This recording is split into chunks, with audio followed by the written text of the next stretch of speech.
The Super Bowl champion San Francisco 49ers are back in the Superdome, where last January they were already thinking 3 in a row. Here it is, baby. Next year, 3 teams. We're going for 3 again. It's the first team in history to do that. The world champion San Francisco 49ers beat the New Orleans Saints. As we begin our 3rd decade of ABC's Monday Night Football. Are you ready, all you fans out there in out there land? I say it's time again. Have mercy, let the congregation say, hey, man, it's time for the biggest, baddest party in the world.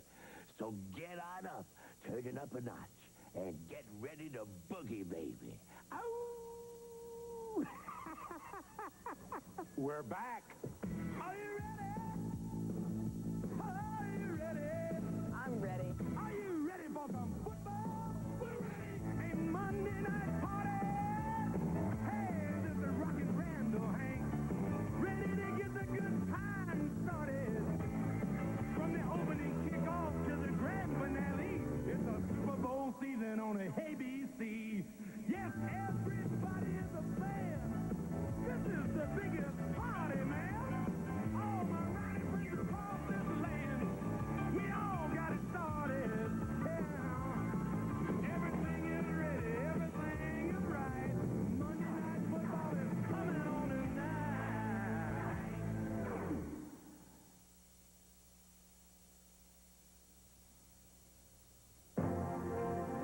ABC's Monday Night Football. Brought to you by Nissan. Built for the human race. By Budweiser, with that clean, crisp, cold taste that makes it the king of beers. Nothing beats a Bud. By Goodyear, the tires that help keep you and your family in touch with the road, rain or shine.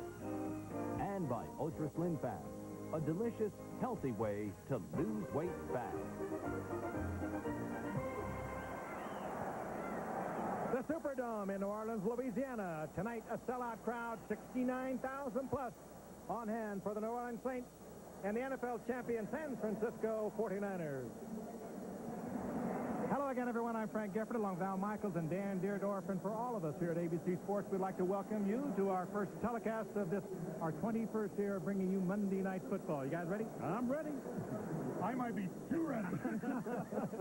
Well, we're all ready. Hank's ready. I got to tell you, I've been around for 20 of the 21 years that we've been on the air with Monday Night Football. I still get the tingle of excitement, the rush of adrenaline that goes every time we tee it up here on Monday Night Football. We have a good opener for you, the San Francisco 49ers, coming into the season looking for a 3rd consecutive Super Bowl victory. If they pull that off, they will have won 5 in 10 years. It's a truly remarkable organization from the top to the bottom, and the inventive, creative management. They have great coaching, and they have Joe Montana, Jerry Rice, Roger Craig leading the offense, and a defense that probably has, well, you haven't known them too well because of the big names on offense, but they have been for a long time one of the great ones in the NFL. But it will be hard to three-peat, as they like to put it. They are playing in perhaps the toughest division in the National Football League, the Western Division of the NFC, and one of the tough teams they'll meet tonight, the New Orleans Saints. But I think Al Michaels, we talked to George Seifert, the coach of the 49ers, last night. He was really genuinely concerned about the preseason record. They were 1-3 in the game that they won. They probably should have lost to Denver. We televised that game. We saw that game. But I think he is deeply concerned whether this team can push the button and pick up where they left off. He is, but they might obliterate that concern in the first 10 minutes of tonight's game. Because let's face it, a team cannot look any better than the 49ers did last January. Remember the playoffs? They obliterated the Vikings. They destroyed the Rams. And then they annihilated the Denver Broncos 55-10 in the Super Bowl. It's funny how this one team has removed the word parity from the NFL lexicon. Everybody talking parity 2 years ago. Now the key word is dynasty, and it is a dynasty when you win 4 Super Bowls over a 9-year period, and you're the consensus pick to make it 5 and 10. And let's face it, they've had great drafting. They have had great free agent signings. They've had brilliant coaching from Bill Walsh and George Seifert, and they have an owner who will do anything and spend anything to win. So they are poised, they feel, to dominate the 90s. They begin tonight against the New Orleans team, Dan, that certainly hopes they can pick up this season where they left off last year, because they performed brilliantly in their last 3 games in '89. And they finished those 3 games 3-0. We saw them on a Monday night against the Eagles, where they really manhandled Philadelphia. And the reason for that was their quarterback. The main reason, John Fourcade. This guy is fun, a former Arena Football League player. He makes things happen for the Saints. That's only one part of the quarterback story. We'll get into the Bobby Hebert situation. He's across Lake Pontchartrain watching this one on television, sitting out, vowing never again to play for the Saints. The Saints won 31 games in the last 3 years. Only the 49ers have won more regular season games. It's a shame they're in the same division. The 21st season here on ABC on Monday Night Football. Alan Frank, let's get it started. And we get it started before a capacity crowd in the Superdome. And the 21st season of Monday Night Football underway as Mike Cofer sends it down to the 9-yard line, and Gil Fenerty out past the 20. And Cofer can't tackle him, and then he's finally brought down near the 35-yard line, and there's a marker down on the play. The tackle made by Martin Harrison. Our referee tonight is Jerry Markbright, and the penalty will bring it back on the run back against the Saints.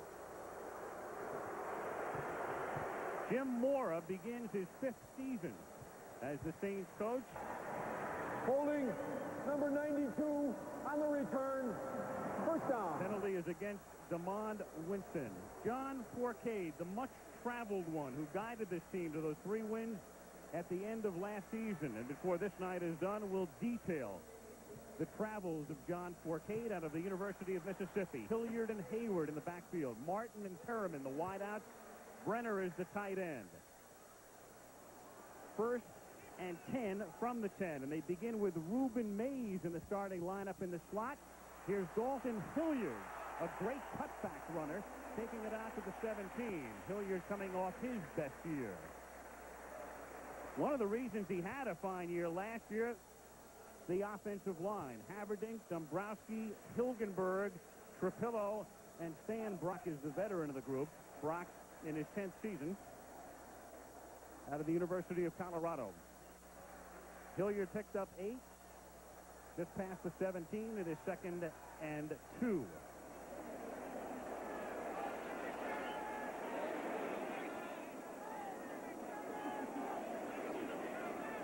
And it's Hilliard again, and this time going nowhere as Dombrowski can't make the block, and Matt Millen, who we called let go last year by the Raiders, picked up by the 49ers, instrumental in their championship season, makes the stop back of the line of scrimmage. Tim Burt is the nose tackle, and he'll share time tonight with Smerlis. Michael Carter is inactive. Haley is the sack specialist with Nolan and Walter inside, and Romanowski in the other outside spot. The secondary with Pollard and Griffin, who was banged up in preseason. Brooks and Lott are the safety. 3rd and a long 2. Hilliard this time is split to the left. And they send Perriman in motion. Mays stays in the block, and the pass is too high. So after an 8-yard pickup by Hilliard, there was no gain on the Hilliard run. An incomplete pass intended for Martin, and it's 3 and out, and New Orleans is forced to kick with Tommy Barnhart. The play that really put the whammy on the Saints. You got to give a lot of credit to Matt Millen on that 2nd and short play. He just trampled Dombrowski, the left guard, and brought Hilliard down for nothing. So that's a series where Matt Millen gets a lot of the credit. Tommy Barnhart to kick. John Taylor back to receive. Good deep kick at the 36-yard line. Taylor with room to roll. A flag is down as he crosses the 50 and is taken down at the 47-yard line. Brian Ford made the tackle, and again we'll see what Jerry Markbright's call is here. Well, the first 2 plays in the kicking game, and we have 2 penalties.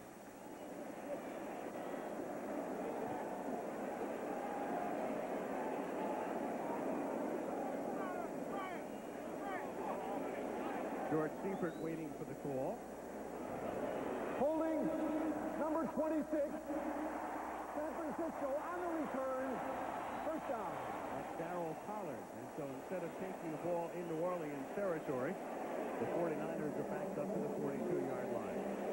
The 49ers, again guided by Joe Montana, who just signed a new mega-bucks 4-year contract coming off his finest season. At the 42, 1st and 10. The fake to Rathman. Montana steps up. Couldn't find any of the first 3 receivers open and steps out of bounds at the 42. So nobody was open. The secondary does its job. And Montana goes out of bounds near the line of scrimmage. Craig and Rathman are the running backs. Taylor and Wright are the wide receivers. Brent Jones, the tight end. And up front, they've decided to shift things around. Dan will discuss that in detail later, but essentially they're going with their best 5 linemen. And you'll notice Harris Barton, the longtime tackle, is now a guard. 2nd and 11 from the 41-yard line. That's Jamie Williams lined up in the slot to the right and in motion.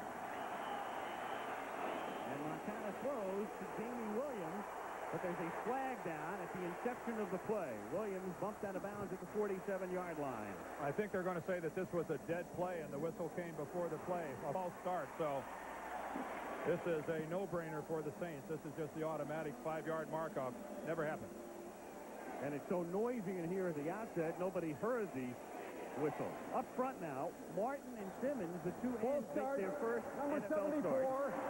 offense, 2nd down. The linebackers are clearly the strength of this defensive unit. Swilling was a late signee, so he is still working his way in the state. Massey and Cook are the corners. Massey and Atkins are the safeties. The penalty against San Francisco was on Steve Wallace for a false start. Puts it back at the 36. Makes it 2nd down and 16. Montana over the middle, and it's dropped at the 42-yard line. He tries to go to the tight end, Brent Jones, and he's hit by Sam Mills as the ball gets there. Shortest linebacker on the field. Sam Mills only goes about 5'9", but you talked about the difference between that defensive line, the inexperience of the defensive line of the Saints and the linebackers for the Saints. All 4 of these linebackers, as you look across the line, Jackson, Mills, Johnson, and Swilling, they've all been to the Pro Bowl. So they are the guys they count on to get it done. 3rd and 15 for the 49ers, their first possession. Early first quarter, no score.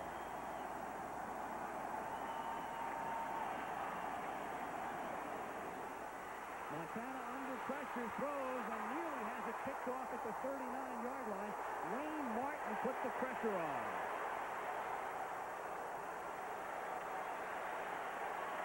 And Martin is a defensive lineman that Jim Mara, the head coach, feels must come on for this team to be a top defensive team. Here he is, the number 1 pick from a year ago out of Arkansas. Big, 6'5", 275.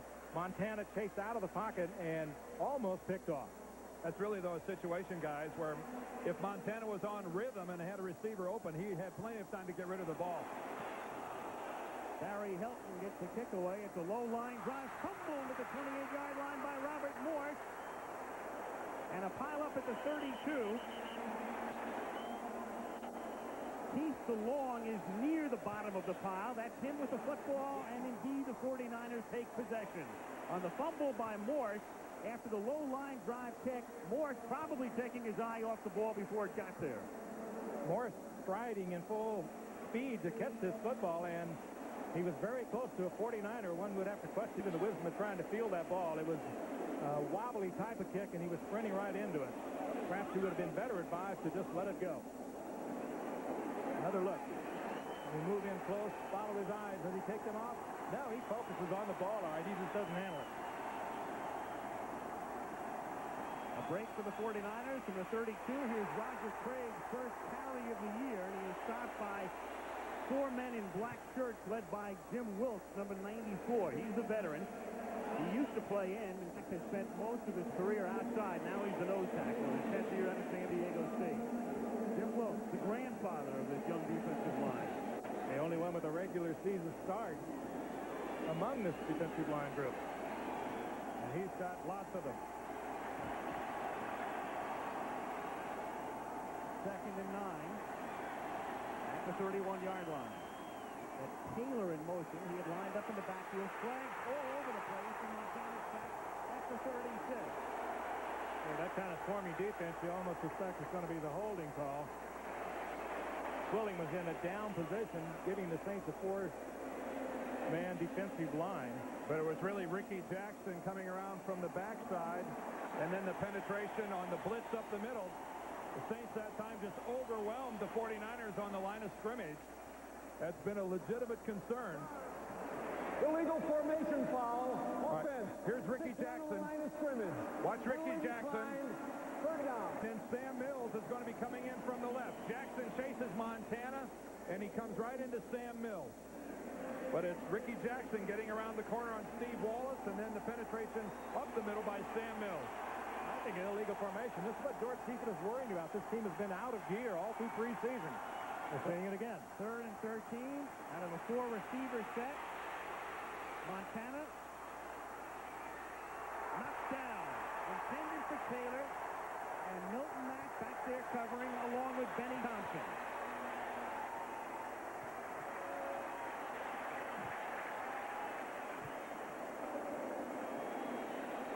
You know, it's not easy to score against this New Orleans defense anytime, but especially in the first quarter.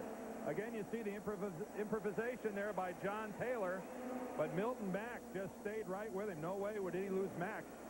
You know, guys, these guys have only allowed 2 field goals in the first quarter in their last 15 home games. It's not easy to get off to a quick start against the Saints here at home. Hooper's trying to match his career best here, too. 52 yards. Barry Hilton to hold. And the kick is good. Equaling his career best against the Redskins in 1988. Well, now you can make it 3 field goals in their last 16 home games. So the 49ers still without a first down, but they have the lead. 3-0 with 10:49 to go in the first quarter. He's been erratic in preseason. He's been bothered with a hip pull. Did not kick particularly well, though it didn't matter at the end of last season, but begins this year with a 52-yard field goal. Yeah, nobody cares about him being erratic now. At the 2-yard line, this is Reuben Mays, who brings it back to the 18. And the Saints will set up there for their second possession. The first was 3 and out. John Forcade, he's played in, I guess, every league you can think of. The Canadian League, the United States Football League, Arena Football League. He was a replacement player during the strike in '87. And now finally, an opening day NFL starter.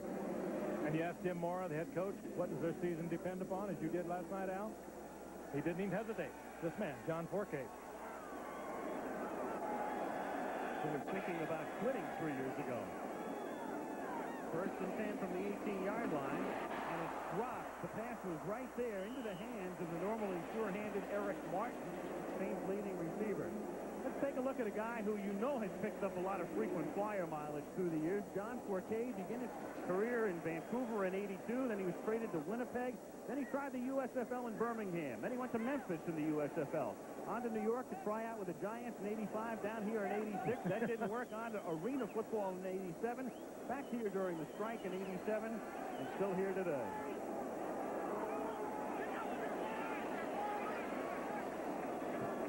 Second and 10 from the 18-yard line. Intended for Perriman. And it will be 3rd and 10. Low throw at his feet. Good coverage on Perriman, and Perriman was well aware of that coverage. He was very interested in what the safety was going to do to him. And that safety was Ronnie Lott, and Ronnie Lott was coming over him to give a major league kiss.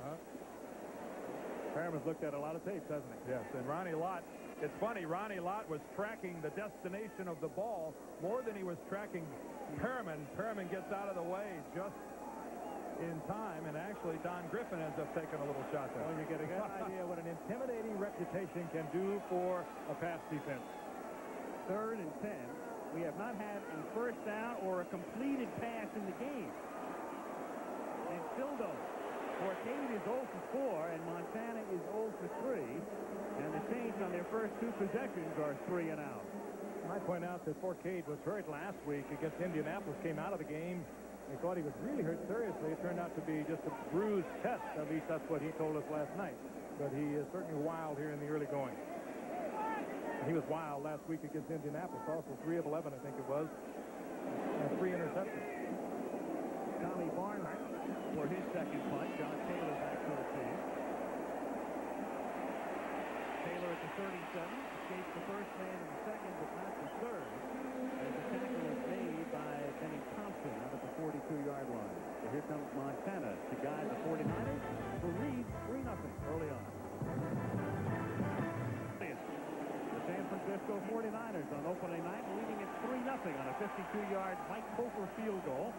First and 10, San Francisco from the 43-yard line. And Tom Rathman picks up 3, taking it to the 46.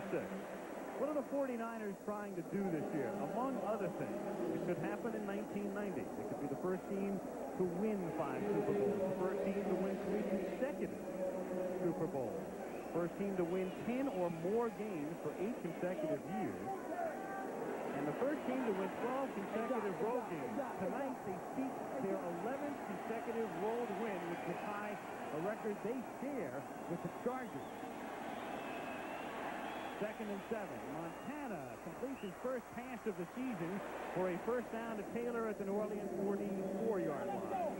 What is it? Only one team, the Denver Broncos, have a better home record during that same period for the 49ers streak than the 49ers road record.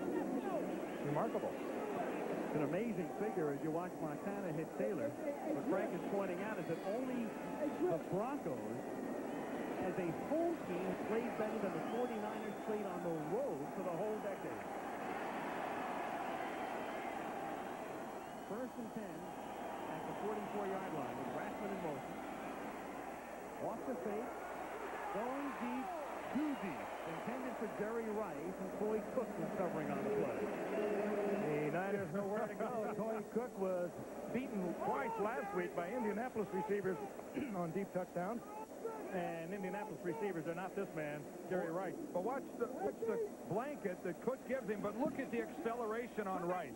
I mean, at one point in time, about 20 yards back, Toy Cook was 2 or 3 yards beyond Jerry Rice, and in the span of about 15 yards, Rice not only caught him, but moved 2 yards past Cook. And Toy Cook is not slow. No one accelerates to come under the ball better than Jerry Rice. Second and 10. Montana steps up and away from the pressure and connects for a first down to Brent Jones, who's covered and tackled by Vaughn Johnson at the 31. So back-to-back first down for San Francisco. One of the dilemmas when you play the 49ers and get into that kind of a situation, do you cover Brent Jones, a good receiver, developed into quite a receiver last year with 40 receptions? Do you cover him with a linebacker, as the Saints did then with Vaughn Johnson, in order to get the double coverage on the outside? Because Brent Jones, I mean, the fact that he's covered by a linebacker, that is not lost upon the 49er coaches. And even if you cover the wideout down the tight end, they look to go to the running back. Here's Craig, who can't get out of the backfield. Great play by Vaughn Johnson. Vaughn Johnson was a Pro Bowler last year and probably should have been before that. He is maybe the best of this group. It's all-around linebacker play. Willing perhaps the best rushing the pass, but this man does it all. We saw him a moment ago covering Brent Jones, and here he makes the big play on Roger Craig. Well, the 49ers trying to pull both guards, and Johnson just picks his spot and goes right between 2 of the pulling offensive linemen. And, boy, that's timing a blitz as good as you can do it.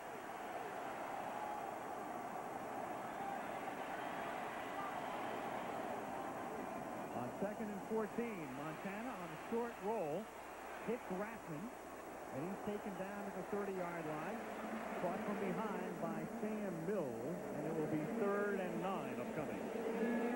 Now, there's a good example of what we've talked about already, about the quality of this New Orleans linebacking core. There's Sam Mills locked up one-on-one with Tom Rathman, has to cover all the ground to get out there, and then has absolutely no help. And that's one of the things, Frank, the 49ers have always done so well.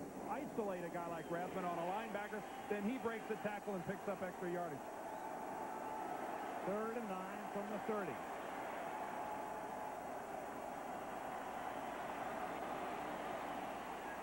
Montana under a lot of pressure again. Incomplete. Saints team blitzing. They picked up one blitzer, but not another. Wayne Martin, in the end, also putting pressure on Montana, forcing the hasty throw and setting up another Cofer field goal attempt of roughly 48 yards this time. Willing coming in from the outside once again. It's just disruptive. They're not getting to Montana, but and even with the scheme of things, the 49ers like to get rid of that ball quickly. They are forcing Joe to get rid of that ball much more quickly than he wants to. Here's Topher, who's already made one from 52. This from 47. As Helton puts it down, that one has the distance, but not the accuracy. Well, he's back to being inconsistent. How quickly we forget a 52-yarder.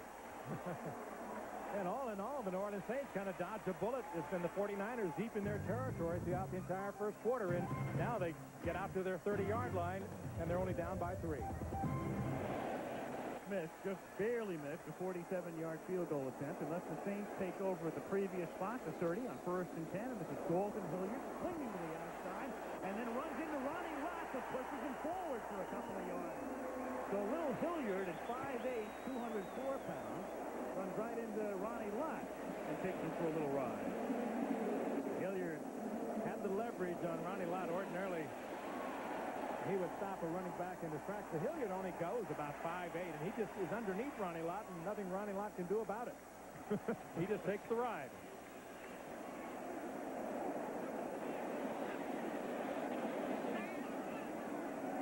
Yard pickup, 2nd down and 5. Saints line up with 3 tight ends and send one of them tight in motion. 2nd and 5 for Cade after the Hilliard fake. Rolling against the grain. And before he steps out of bounds, somehow finds receiver and Obi Brenner at the 44 of the 49ers. And downfield, Brett Perryman not covered at all. There's a flag down, but Brett Perryman was deep downfield. Nobody had picked him up at all. He was jumping up and down and banged his head on the carpet after it was over. Well, you got to wonder if New Orleans able to pull that off without somebody being downfield. You got it. And what if that somebody is the quarterback? That was the call. The line of scrimmage was the 35-yard line. Take another look.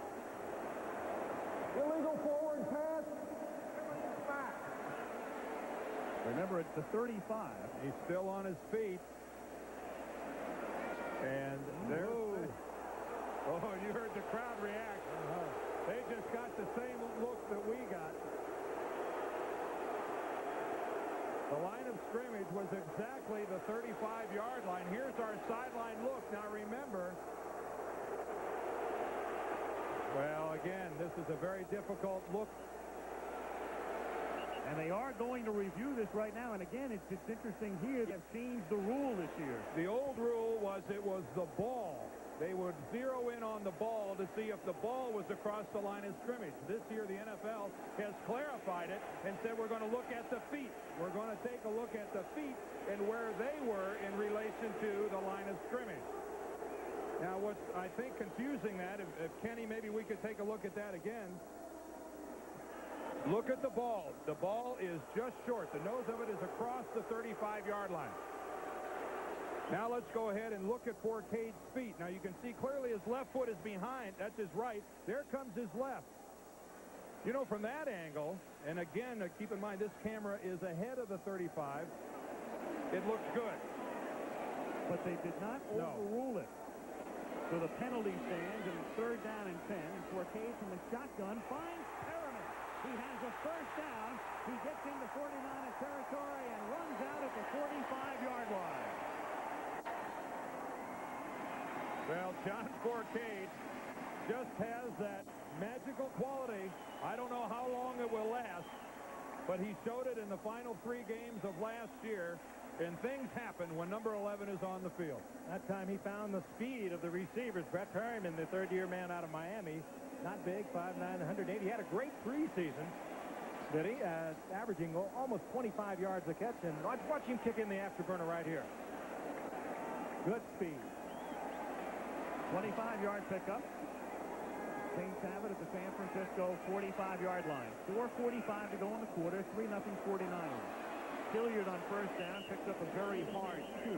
Michael Walker, who led the team in tackles last year, came on this one, along with Pierce Holt.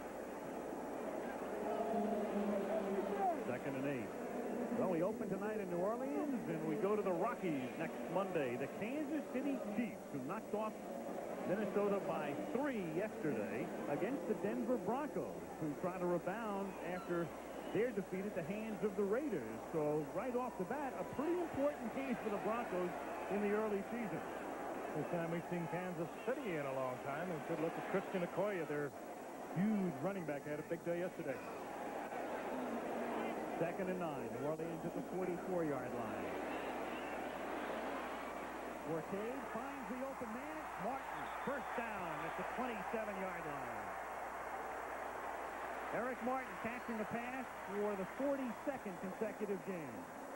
And one that was dipped in there by John Forcade. He has a strong arm. We talked to Jim Moore about it. He said he's got a much stronger arm than Tommy Kramer. Bobby Hebert, who's not signed by the New Orleans Saints. He finds the right receiver. The sure-handed Eric Martin likes to work at this distance. He's not gifted with great speed, but again, you saw the hitting capabilities of Ronnie Lott, number 42. Well, Ronnie Lott took a little criticism during the preseason game. Remember the game we had in Denver where Bobby Humphries moves right by him. And I think we're seeing Ronnie Lott expressing himself here on opening night. 1st and 10 from the 26, and through the hands of Martin. His second drop. It'll be 2nd and 10. Another fine pass by Forcade. In and out of the hands of Eric Martin. Well, thrown at exactly the right time, too. He threw that, and you saw there Eric Martin looking up at one of the big video screens here in the Superdome, kind of checking out what went wrong, but extremely well thrown by John Forcade. Martin has been the leading receiver the past 3 years for the Saints. There's a great aid to the players. You'll see a lot of them look up at that and watch the replay as they're heading back to the huddle or to the sideline. 2nd and 10 from the 26-yard line. This is Craig Ironhead Hayward, who takes it to the 23-yard line. He has been in and out of Jim Mora's doghouse as a little scuffle breaks out. Nothing major, but Hayward, who packs, I guess, around 250 or 260, known as Ironhead, but Mora would prefer him to be known as Iron Stomach. He's got a perennial weight problem. He comes to camp every year heavier than Jim Mora would like. He's really in that 260 range. He's a talent, a hard worker, and a very popular member of the Saints, but his weight is clearly a handicap. 3rd and 8 from the 24-yard line. Mays is the sole running back in this set. He stays in the block. A lot of pressure on Forcade. And it's dropped at the 13-yard line by Hobie Brenner. And I think he was throwing to Eric Martin. Hobie Brenner drops the ball, but I think he was actually trying to loft it over the top for Eric Martin, who was moving about 5 yards behind Brenner. Watch it from this angle. You're going to see Brenner in the front, but there's Eric Martin back behind. Now, anytime you see two guys that close together, Frank, someone is where he's not supposed to be. I'm sure they didn't draw it up on the board that way. No. Morton Anderson, who's been erratic in preseason and did not fare well in the second half of last year. A 41-yard attempt. Tommy Barnhart, the holder, and this one was like the old Morton Anderson. So the Saints cash in for 3 and tie it with 2:31 to go in the opening quarter on opening night in New Orleans. Going over things with the Saints offensive line, they were able to get in position for Morton Anderson. 41-yard field goal. Next time the game, and Anderson puts it in the air. And it's a typical Morton Anderson kick. As he sends it 5 yards into the end zone with Dexter Carter down. You'll notice that Joe Montana is wearing an elbow pad tonight. He had a bruised forearm during preseason. He had a bursa sack problem last year. Some people made a lot of it going into tonight's game, but go back to last year, the Super Bowl. There's a shot from the Super Bowl last year. Montana wore that same elbow pad here in January. He was 22 of 29 for 297 yards and 5 touchdowns. It really hindered him. I'd wear it to bed. I put one on the other elbow. From the 20-yard line, Roger Craig gets stumped at the 16 by Robert Massey, who was coming up on a corner blitz.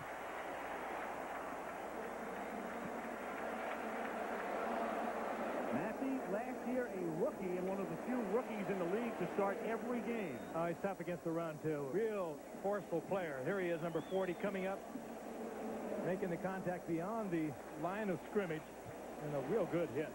You can see number 79, Harris Barton, the pulling guard, trying to get out there, and he gets picked off up in the middle by the penetration of the Saints. That left Massey unblocked, and he makes it. 2nd and 14, and Montana doesn't like this alignment and calls it timeout. Well, Jerry Rice was going one direction and multiple movement here. I think this perhaps is what, again, has troubled George Seifert. It's not the well-oiled machine that we saw at the end of the year, certainly in the Super Bowl, and obviously he has expressed his concern about it. The ball 3 times for -7 in official start. And Mike Gerard makes the catch, and Milton Mack rides him out of bounds at the 20-yard line. You'll recall Gerard was drafted by the Cowboys but broke his leg, and then the 49ers finally picked him up. He re-broke the same leg and tried to come back. And if he can be what they thought he was going to be in Dallas, then, well, bad news for the rest of the league. Well, he is already what many people thought he would never be, and that is a player in the National Football League. After breaking the leg twice, Mike Gerard has already gone places that people didn't think he could. 3rd and 10 from the 20. And Montana throws, and was Taylor in bounds? Yes, according to the back judge at the 31-yard line. Perfect move by Taylor, who turned it out just past the first down marker and picked up 11. Good way to get man-for-man coverage. 4 wide receivers in for the 49ers. You got to cover in man-for-man. This time it was Mack who was the victim of Taylor. Beautiful, beautiful. Great timing. Beautiful. The right foot was down and then just dragging the left toes across the carpet, even as he was catching the ball. Toe danced out of bounds for the first down. Pickup of 11. 49ers for their first 3rd down conversion. And Artis. Montana will run out of bounds at the 36-yard line. He was chased by Sam Mills and picked up 5. Do you remember when Joe Montana first came in the National Football League? If you had to pick one topic that everyone talked about when he initially broke into the game, it was his mobility. I mean, no one really talked about his feel for the game or his great passing arm. They talked about his mobility, and even at this stage of his career, it is still one of Joe Montana's strongest assets. Not just his ability to move around the pocket, but even when he gets outside, he can still break containment and pick up like 5 or 6 yards on a play like that. A la his backup, Steve Young. They talk about Young's mobility. Can't forget about Montana in that same regard. You're right. Here's Craig seeking the first down and should have it as he reaches the 42. Sam Mills makes the stop. And that should be the final play of the quarter. And there is Steve Young, the perennial backup, as good a number 2 quarterback as you'll find in the NFL. Might be as good a number 2 running back as some teams have. Just there, makes $1.1 million. That's a good way to keep him around, keep him happy. Not a bad consolation prize. Into the quarter, time of 3. Back we come after this commercial message and a word from our ABC. In Deerdorf, we start the second quarter. San Francisco with a first down at its own 41-yard line. Montana has time to set up the screen. The screen goes nowhere, and Roger Craig runs out of bounds at the 40, and that's a loss of 2. Well, the 49ers trying to become the first to win 3 straight Super Bowls. I thought back to when Pittsburgh had won the 2 straight and Miami had won the 2 straight. I can't remember them being as favored by as much of a consensus as the 49ers are this year. They were just about everybody's pick. I guess we could go back to the days of the Green Bay Packers. They won 2 NFL championships, and then they won a Super Bowl. I tell you what, though, guys, if you give me the other 27 teams and you both take the 49ers, I'll take the other 27 teams. But I agree, they are the odds-on favorites. But will they win the Super Bowl? The odds are that it'll be someone else.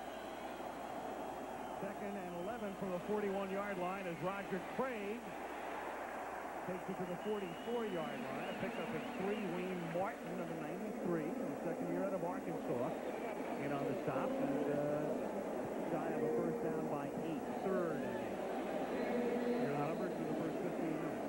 Offensive shootout.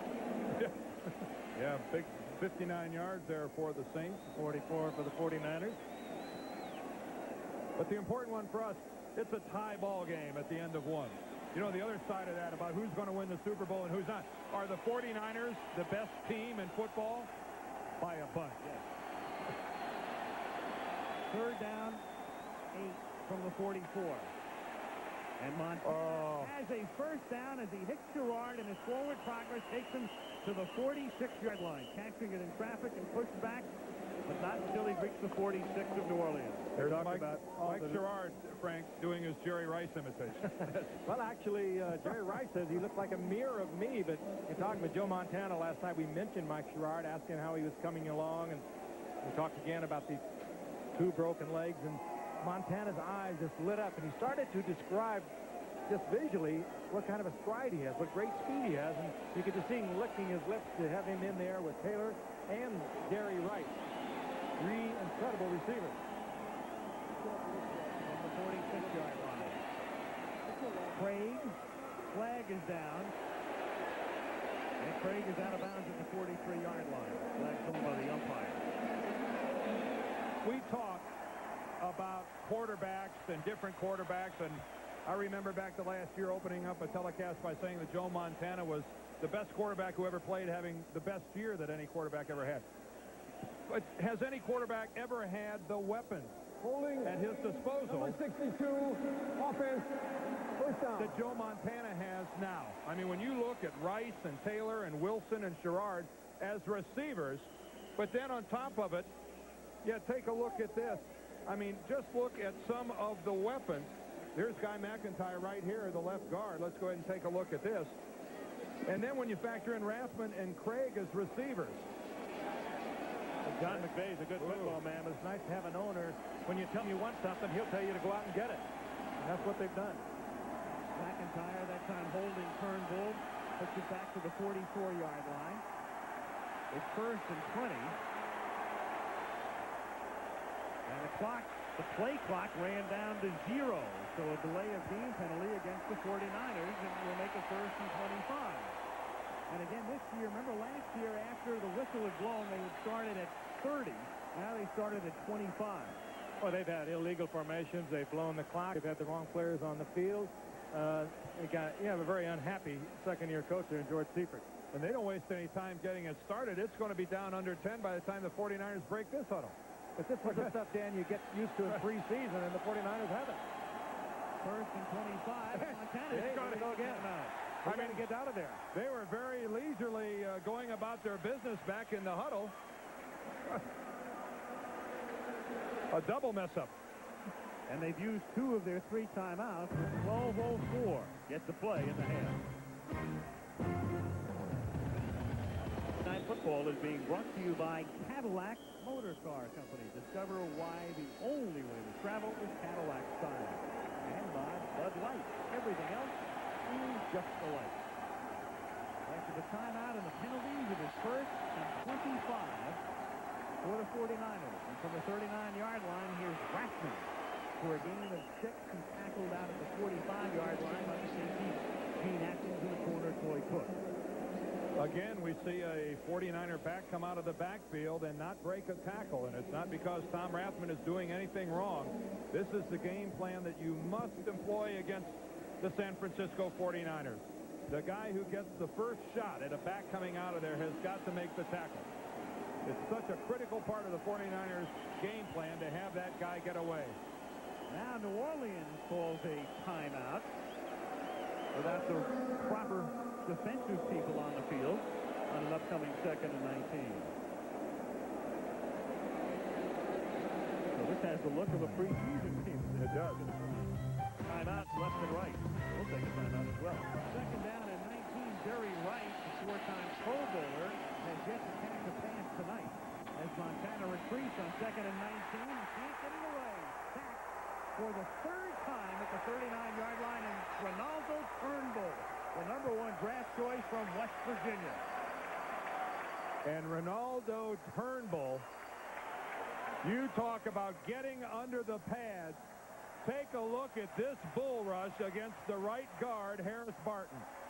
He gets underneath Barton and just runs Barton beyond Montana and stops and makes a sack along the way. That is called leverage. That's how you get underneath and drive a guy back. That'd be what George Seifert is wondering about, too, with Harris Barton in there at guard. He's played most of his career as tackle. 3-man rush on 3rd and 24, and he bounces it to John Taylor, who was covered by Massey. So the 49ers on that series with a timeout, 2 penalties, And a 4th and 24 has to punt. And here comes the crowd to their feet in the Superdome for the New Orleans defense. This is one of the great football crowds in America. Barry Helton to kick, and Bobby Morse, who muffed the last punt, is back. And this is a line drive caught at the 21 by Morse, and he runs it back out to the 39-yard line. So a very low kick, enabling Morse to bring it back 18 and set up New Orleans at the 39. Happening in the game, it's tied at 3, though the Niners have had the ball about twice as much as the Saints. No, but if that ends up being the stat at the end of the game with the 49ers having the ball twice as much, they'll win the game. Here's Reuben Mays, and the whistle blew before the inception of the play. So there's no play. It was a false start. Yeah, my point there is New Orleans can't do that to their defense. Allow the 49ers to have the ball twice as much as they have it. And I hope I look like that when I'm 55. Right side of offensive line. No play. 5 yards. First down. It is hard to believe when you look at Jim Mora. He is 55 years old. I mean, this guy could be a movie star. I mean, he is classically handsome, and he's 55 years old. Jack Kemp's roommate, is that it, Frank? Yeah, in Occidental College. Dear friend, roommate, and teammate. Both of them having played at Occidental. They had a big reunion. He has turned it around here in New Orleans, as you can see. He's won everywhere he's been. And they didn't have a winning season until he got here. 1st and 15. Here's Hilliard. Big hole for Dalton. Hilliard out to the 50-yard line and should have a first down. Stopped by Ronnie Lott after a gain of 16. Who dat? Who dat? Their battle cry here in New Orleans. Al, you got to stop saying New Orleans, by the way. I mean, I know that's correct, but we're in Louisiana now, and they say Nolans down it. You're right. We're Nolans. Follow the Big Easy. Here comes Dalton Hilliard. Again, the little one with the powerful legs, 5'8", who just keeps getting better year in and year out. A Pro Bowler a year ago with over 1,200 yards. Here's Mays for a gain of 4. So Forcade will lead him up to the 46. We should mention early on about John Forcade. He had a longtime girlfriend, a beautiful lady by the name of Christine Fricker. And they're going to go without a huddle here for the first time. 2nd and 6 from the 46-yard line. Forcade under pressure. For grab, and it's incomplete. Oh, and he got away with something there. You can't do that. Well, he thought he was in arena football and was going to throw it into the net and put it in the penalty box or something. Bad toss, John. What did he tell you, Dan, the low point of his career when he jumped over the board down in Pittsburgh playing for the Denver Dynamite in arena football? Al, go ahead and finish this story because this is really sad. It ties in with him playing arena football, and Christine Frischert, his longtime girlfriend of 4 years, was diagnosed as having a malignant tumor in August and died following surgery. That happened about 2.5 weeks ago, and obviously here is a man who has been severely distracted over the past couple of weeks. 3rd and long, and this one's incomplete, and overthrowing the intended receiver, Lonzel Hill. So very, very tough times for a very tough man. John Forcade. He talked about all the places he has been, but he was very candid with us. He said she was one of the reasons, and she was the one who said, stay with it, John, you can do it. Well, look right there, though, at the 3 49ers. I mean, there's a case where John has to come off his primary receiver. I mean, he threw into not single coverage or double coverage, but actually triple coverage by the 49ers. Tommy Barnhart to kick now on 4th and 6. Fair catch is called for and made at the 10-yard line by John Taylor. 36-yard boot. Leaves the 49ers deep in their own territory. 9:32 left in the half. And here to welcome the newest member to our ABC family, WHAS TV Channel 11 in Louisville. A great station in the Bluegrass country. Their first exposure to Monday Night Football. Welcome aboard. Glad to have you aboard at Giant in Broadcasting for many years. 49ers from their 10. Here's Craig. Stops at the line of scrimmage. Marker down.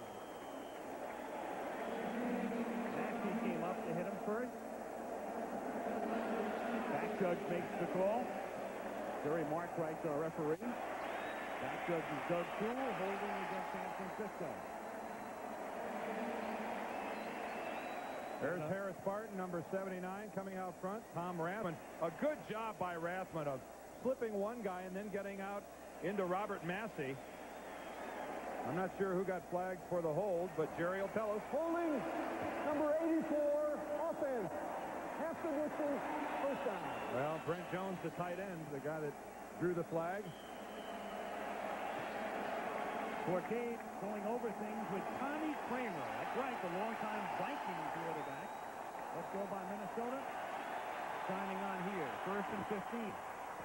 Montana finding the open receiver at the 17-yard line. That's Taylor.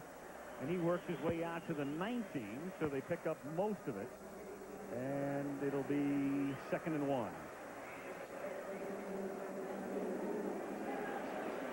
You know, we talk so many times about Roger Craig and what a complete ball player he is. Look at Ricky Jackson, one of the great linebackers in this game. Look at the shot that he took from Roger Craig that sent him flat on his back. That's, you know, that's a part of the game that a player like Roger Craig you don't see if you just follow the football. 2nd and 2, and here's Craig, and he gets tackled behind the line of scrimmage by Jim Wilkes. Well, he should have been blocking for himself. And it will be 3rd, and let's call it a short 2. There's Jim Wilkes just flipping the block of the center, Jesse Sapolu. Sapolu could have even been flagged for the hold, but again, Sapolu late coming into camp. Guy McIntyre, the left guard, late coming in, only had one preseason game before the opener tonight. And Jim Wilkes, the guy there from the beginning, and he looked it. 3rd and 2 with slip back. And Rice and Taylor both set up on the left. Craig in motion. And after the short drop by Montana, it's intercepted on a pass intended for Jones. Coy Cook gives New Orleans a first down at the 23-yard line. Yeah, but give credit to Vaughn Johnson. Vaughn Johnson, number 53, is all over Brent Jones at tight end. Montana just takes a 3-step drop, but look at Johnson. Superlative coverage by an inside linebacker. Vaughn Johnson, a Pro Bowler last year, makes that thing happen, and Toy Cook is there. Again, look at the upper right part of your screen. Johnson all over Brent Jones. No chance to complete the pass. Did he deflect it a little bit? I can't tell or not if Johnson actually got a hand on the ball. I thought he did. It looked like it. Perfect position on it. Ooh, nice. 1st and 10 from the 23-yard line. Here's Reuben Mays, who missed all of last season, had Achilles surgery, had a sensational rookie year in 1986, but his numbers have been steadily diminishing because he seems to wind up in surgery after every season. After the 86 season, a 1,000-yard season for Reuben Mays, he had knee surgery, reconstructive surgery, came back the next year. 87, had over 600 yards rushing, then the Achilles tendon, and now they say he's back to what he was when he was a rookie. What a combination it is with Mays and Hilliard in that backfield. And here we got Hilliard split out here to the bottom as a wide receiver. Forcade, after asking for quiet, on 2nd and 9. Mays stays in the block. Catch is made by Hilliard. No, never had possession. Incomplete. Well, that was the design all along, guys. Flank Dalton out as a wide receiver and then just run that quick slant. The ball was kind of like down on the hip, Frank, and you know how hard those are to catch. Get the ball to Hilliard and let him run. He's one of the fine receivers, 52 receptions a year ago. He's the offense for the New Orleans Saints. It's basically conservative, very conservative team, as most people would look at them. Sometimes the fans down here and the critics get on them for being too conservative. But let's face it, the last 3 years they've done well. 12-3, then they went 10-6, and last year 9-7. Shotgun, 4 receivers in the set. 3rd down and 9. And Forcade lost it for Lonzel Hill and batted away on a beautiful play by Eric Davis, the rookie out of Jacksonville State.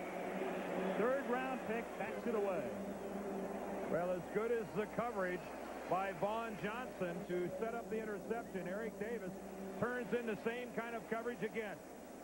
And look how smart he was to turn back and look at the ball. Sensing the ball was coming in, rather than keeping his back to the quarterback, turns, picks up the ball, and is able to get up. I mean, that is how you play cornerback. Well, I mean, the key to that is striding with that receiver. Keep your eyes on him when he looks like the ball is going to be there. Then you look. Morton Anderson from 39. And he's 2 for 2. The old Anderson is back. Mentioned Davis actually picked in the second round, but he was their third pick. They had a first-round pick, Dexter Carter, and then 2 choices in round 2.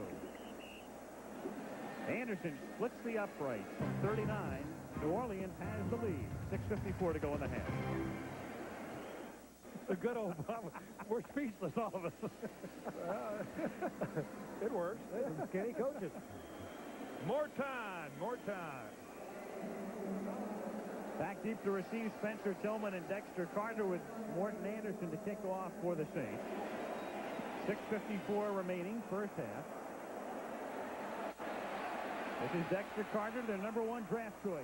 Look out, boy. That was close. 20-yard run back takes it to the 30-yard line. Well, tonight, the San Francisco 49ers having a very difficult time getting things started, especially as far as the running game is concerned, but that's really nothing new against New Orleans rushing defense. 49ers averaging a measly 1.2 yards per carry. And we'll show you after this play just how tough that Saints run defense was last year. First and 10, 49ers from the 30-yard line. You've got me in suspense. Do I have to wait? Just a little bit longer. Catch is made by Brent Jones, and he picks up the first down. He was trailed by Vaughn Johnson. Take a look at the Saints last year. In 1989, they allowed the fewest yards per game on the ground, and only a little bit more than 3.5 yards per carry, second lowest, and held 11 straight opponents below 100 yards in the game. Of course, the flip side of that was they were very vulnerable to the pass. Say that's the good news. The bad news is they were only 2 teams that were worse against the pass. Can't be good at everything. Well, maybe you find out a team can't defend against the pass, forget about running. You guys are so picky. First and 10 from the 43-yard line. Montana checks off and hits receiver number 3, and that's Tom Rathman, who led the conference in receptions by running backs last year. Was topped only in the league by John L. Williams of Seattle. Rathman caught 73 in 1989. He picks up about 8 here. It'll be second and 2. Well, Penn State trying to rebound after that loss to Texas over the weekend, and they'll run right into Todd Marinovich coming off that sensational performance in the Kickoff Classic against Syracuse. You'll see that, or you'll see Colorado against Illinois in another one of our featured games on Saturday. Some of you will see Miami trying to rebound after their defeat at the hands of BYU against the California team under Bruce Snyder that went into Madison and knocked off Wisconsin. College football this Saturday. Second and a long 2, and they pick up that and a lot more on Jerry Rice's first catch of the game.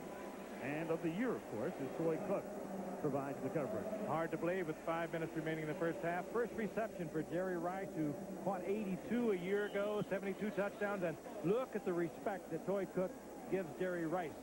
Albeit that Troy Cook gave up a couple of TD passes last week against Indianapolis, and he was burned earlier, and they couldn't get the completion to him. He just gives Rice all the room he wants in front. You want to go down and tell him he ought to be playing a little tighter? No, if I were Troy Cook, I'd be looking for help. First and 10 from the 43, and Jamie Williams, who is the motion man, pays the price after he picks up 3. Gene Atkins hog-ties him. Jerry Rice might as well have a fuse dangling out of the back of his shirt, because you know he's going to go off sooner or later before this night's over. Again, a continued good tackling evening by the New Orleans defense. By and large, the first defender that is called upon to make the tackle is up to the task in doing so. 4:10 to play in the half. 6-3 Saints. Second and 7 from the 40. Rathman in motion. Saints show blitz. Craig can't get out of the backfield. Now he does, as he flipped the first couple of attempted tackles and takes it down to the 36-yard line. Stopped by Atkins and Mills. Well, it's tough enough when you have to dodge the guys wearing the black jerseys. Roger Craig had to bump and be jostled by his own guys. There he gets hit by Steve Wallace, the right tackle coming over. Now he has to get out of Wallace's way again. And then it's finally Gene Atkins that comes up and puts the hit on him. That's a great run by Roger Craig. 3rd and 3 from the 36-yard line. Montana sending 5 receivers into the pattern and then does it himself and takes it to the 32 and has the first down. Brett Maxey comes up for the tackle. Great presence again on the part of Montana. He knew exactly how many yards he had to go. He looked up and maybe he could have squeezed one off, but he also knew that he could get the first down if he pulled it down. Watch Guy McIntyre, the left guard, run Ronaldo Turnbull all the way out of his pass lane. That's what really made it happen up front. Guy McIntyre, number 62, takes his man. There's not even a black shirt on the right side of your screen there. Not going to take Joe Montana long to figure that out. There's a good look at Guy McIntyre, 62. Good work. 1st and 10 from the 32. Intended for Mike Wilson, who had broken off his pattern, covered by Robert Massey. Mike Wilson, we mentioned it during the preseason game in Denver, you'd win a lot of bets. He's one of the few 49ers with all 4 Super Bowl rings. There he is. Just keeps rolling along in his 10th year out of Washington State. He's tough underneath. Very strong receiver. That time he was picked up and covered well, and Montana just threw it away because the coverage was good once again on the part of the Saints. Well, who do they have left? They got Wilson, they have Montana, they've got Tina Turner and Ronnie Lott. Right. Just the 4 of them. 2nd and 10. Here's Rathman. And they almost didn't have Tina Turner. Turner was waived and then re-signed, and there's a scuffle that ensues. And Gene Atkins, sans helmet. Small helmet. Well, I anglicized it. Sans helmet. An interesting little twist. You're going to take on an offensive tackle. You're giving away about 100 pounds. You better keep your hat on. That's exactly right. Whatever it is, you want to have the helmet on. There's Keeney. He was actually waived the other day and then re-signed for many great years here with San Francisco. We have reached the 2-minute warning. When we come back, it'll be 3rd down and 5 for the 49ers. Saints ahead by a field goal. Back to New Orleans. Keep in mind now, as the clock runs down here in the first half, 2 minutes to go, the 49ers have already spent 2 of their 3 timeouts, so just 1 remains. They have a 3rd and 5 at the Saint 27-yard line. And as sloppy as the 49ers have played this first half, you just keep looking at Jerry Rice and John Taylor thinking Montana's going to hit him on something short. They're going to break a tackle, and boom, they'll be in the end zone. Rice in motion. Montana gets buried at the 35-yard line. Ricky Jackson and Jim Wilkes for the sack, and that puts them back in a position where if Kofor comes in, it's a field goal of about 52 yards. I don't know how you could have a defense operating better than New Orleans is right now with all 11 guys. Because if you look downfield, there was not a 49er, was even an option for Joe Montana. I mean, everybody here functioned perfectly. Good jump on the ball by Ricky Jackson, 10-year veteran. He used to be one of the best at this, and he's still awfully good at it. Here's Kofor now attempting again a 52-yarder, this time in the other direction. He made one from 52, just missed one from 47. And Kofor this time has the distance, but again, not the accuracy. And more than that, the Saints get good field position. They'll mark it at the line of scrimmage, and that's the 35-yard line. The Saints now can start thinking in an ambitious way. Well, right now the 49ers are experiencing something that they're quite used to, and that is they are the target for everybody. I mean, this Saints crowd is into it here at the Superdome. This is the Super Bowl for teams like New Orleans, and everybody the Niners will play. They saw it last year, but still, you get the best effort that your opponent has to give when you're going to be the San Francisco 49ers. Also, in recent years, the Niners have not played particularly well early in the season, but they have pulled off a lot of miracle wins early on. From the 35-yard line, here's Dalton Hilliard swinging to the outside and chased out of bounds by Walter and Griffin, stopping the clock with 1:23. And the Saints, as we look ahead, have 2 timeouts remaining. Al, to take what you were talking about a step farther, looking forward to the second half, New Orleans is a team that has had problems holding on to the lead. 4 times last year where they were leading at the half and even leading at the end of the third quarter. They went ahead and lost the ball game. So this is a team not used to holding on to a lead. And how unusual was that? And it happened only once before in the history of the league. 2nd and 6.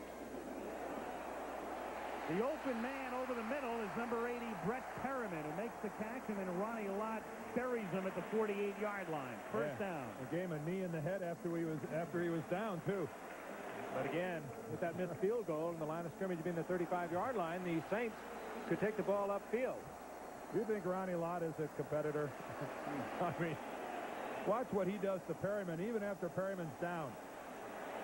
This time Perriman at least kept his eyes on it. Was not looking for Lott.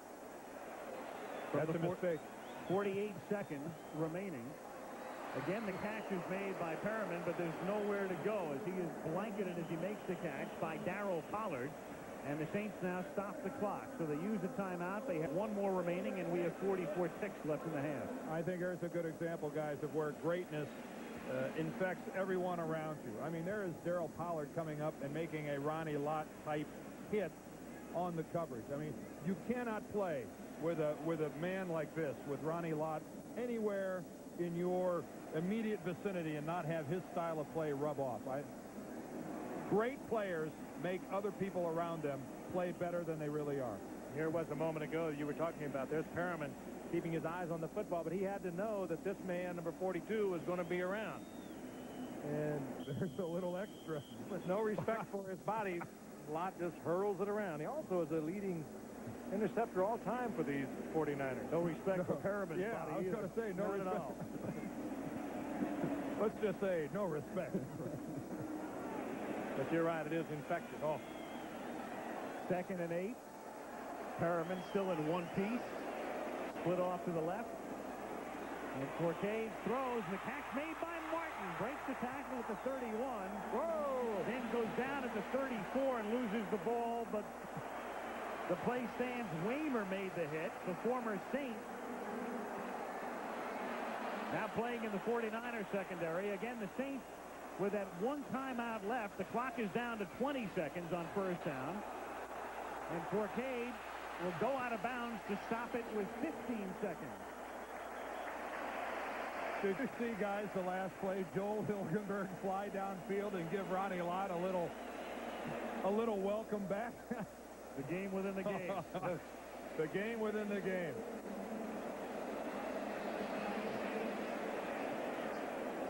Ball at the 26, so right now you're looking at a 43-yard Morton Anderson field goal if they advance no further. 15 seconds to play. Perriman and Martin are split to the left. And they send Hilliard wide right. Corcade flushed out again. Throwing from Martin, and Martin goes down at the 10 on a necktie by Don Griffin. And now the Saints will have to take their last time out with 6 seconds. Martin is a tough receiver for the New Orleans Saints underneath. Has been now through his entire career. Good hands. He dropped a couple at the beginning of the game. But this time he holds on and gets the ball down to the 10-yard line, and they'll have to bring out the field goal unit. Boy, that sure looked like a face mask. I think that's what the crowd wanted. Yes, they sure did. Take a look. From up here, it looked like one. Let's see. Nope. Well, that's the difference between being up here and being down there. You can see the forearm across the front, but Don Griffin did not grab the face mask. Not a whole lot of difference for Eric Martin's head. No, but still, that's just a solid defensive play there by Don Griffin. Almost got the football back out of there. Now Morton Anderson with Tommy Barnhart holding. It'll be a 28-yard attempt. He's made one from 41, one from 39. And he has accounted for all of the Saints scoring in this first half, which still has 3 seconds remaining.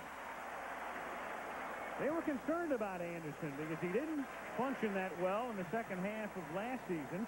Had a very erratic preseason, but he's been on the mark tonight, 3 for 3. Well, was he 0 for 4 last year and anything over 50 yards? He's got the big leg. And the contract to boot. Oh, Jim Morrow has to be pleased, certainly with his defense. They have played outstanding football against the 49ers tonight. They've been able to pressure Montana, and they have been providing excellent coverage on this great receiving corps. Rice and Taylor and the backs coming out of the backfield, they've done an outstanding job, particularly their linebackers. Well, it's interesting to note tonight the field goal kicker is doing all of the scoring. Mike Hofer over the last 2 years has more points than any kicker or any body period in the NFL. And if you take it back over the last 3 years, that man, Morton Anderson, would lead the league in composite scoring. They've accounted for all 12 points tonight. It's 9-3, and we should be a squib kick here, you would think. The grounder up the middle. Taken by Tillman at the 9. Run back to the 17, and the teams will go to the locker room. Loose ball, but after the whistle. So back they go for the truncated half, which this year has been reduced from 15 to 13 minutes. 9-3 is our halftime ledger. And we'll return with halftime activities after this message from the NFL and a word from our ABC stations and a look back at yesterday coming up at halftime.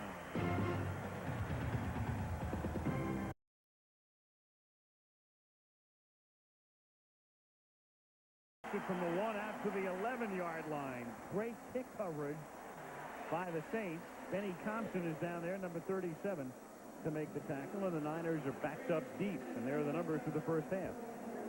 Really staying right in line with what we saw at the end of the first quarter. The turnovers evened up, and the yardage has the tendency to even up. It's still a lofty edge going to the 49ers in that time of possession. Again, it has not translated to the scoreboard, but still a dangerous number to concede to the 49ers, to give them the ball that much. From the 11, Montana, who's averaging less than 5 yards per pass attempt. Roger Craig had it, and it went right through his hands. Flipping the switch. Tough to do. Well, last year, Montana averaged an incredible 9 yards plus per pass attempt, which is unheard of. Tonight, less than 5. Well, you saw Wayne Martin right there putting his hand right on Joe Montana's throwing arm just as he released the ball. Really didn't alter the throw. A very catchable ball for Roger Craig. An uncharacteristic effort by the 49ers so far. 2nd and 10 from the 11. Montana has it knocked loose. It's a free ball. Pile up at the 11. New Orleans has the football. Now, if this was Atlanta against Houston, someone would pick it up now and run it in for a touchdown. Well, about now. About now is right. Quan pulling it out of there. Yeah, it's Pat Swilling coming from the backside. A holdout, missed all of training camp, and this time gets around the backside, beating Bubba Paris. There he is coming in. Still, though, Joe Montana had time to throw the football. It wasn't horrible pass protection by Bubba Paris. Tremendous coverage downfield again by the Saints in their secondary. There's Pat Swilling, 16.5 sacks a year ago. But as you can see, Montana's already on the move, trying to leave the pocket. This has been a sensational game played by the 49ers, by the Saints, rather, in their secondary. And Toy Cook now, one of the guys who's been instrumental here, being helped off the field. The opposite cornerback was the man who made the recovery on that last play, Robert Massey. If we talk so much about the inadequacies of the 49ers, perhaps we should be talking more about the great defense that we have seen by the Saints tonight. The secondary play of New Orleans, Frank, has been nothing short of excellent. And it's been disruptive up front. 1st and 10 from just inside the 11. And Forcade scrambles and then throws a one-hopper into the end zone. Intended for Eric Martin. He was covered by Darryl Pollard. 2nd and 10.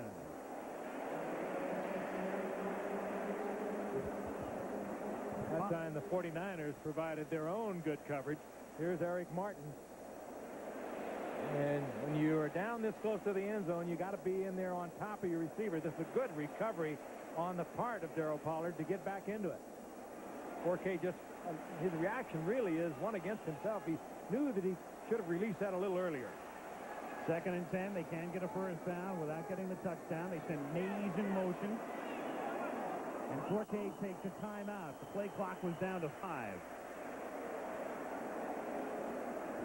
Ronnie Lott that time was showing blitz as he came up to the line of scrimmage. And Forcade says, give me a T. 14:32 left in the third.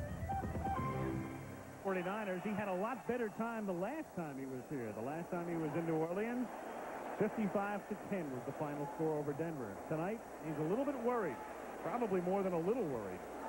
2nd and 10 from just inside the 11. Fake toss to Hilliard.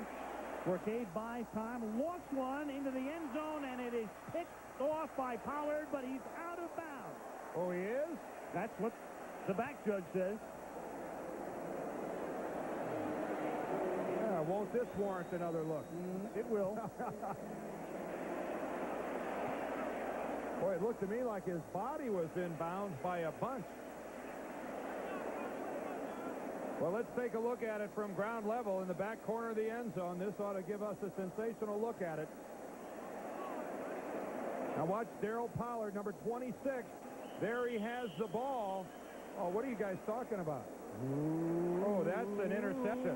That's an interception. If he's got possession of the ball,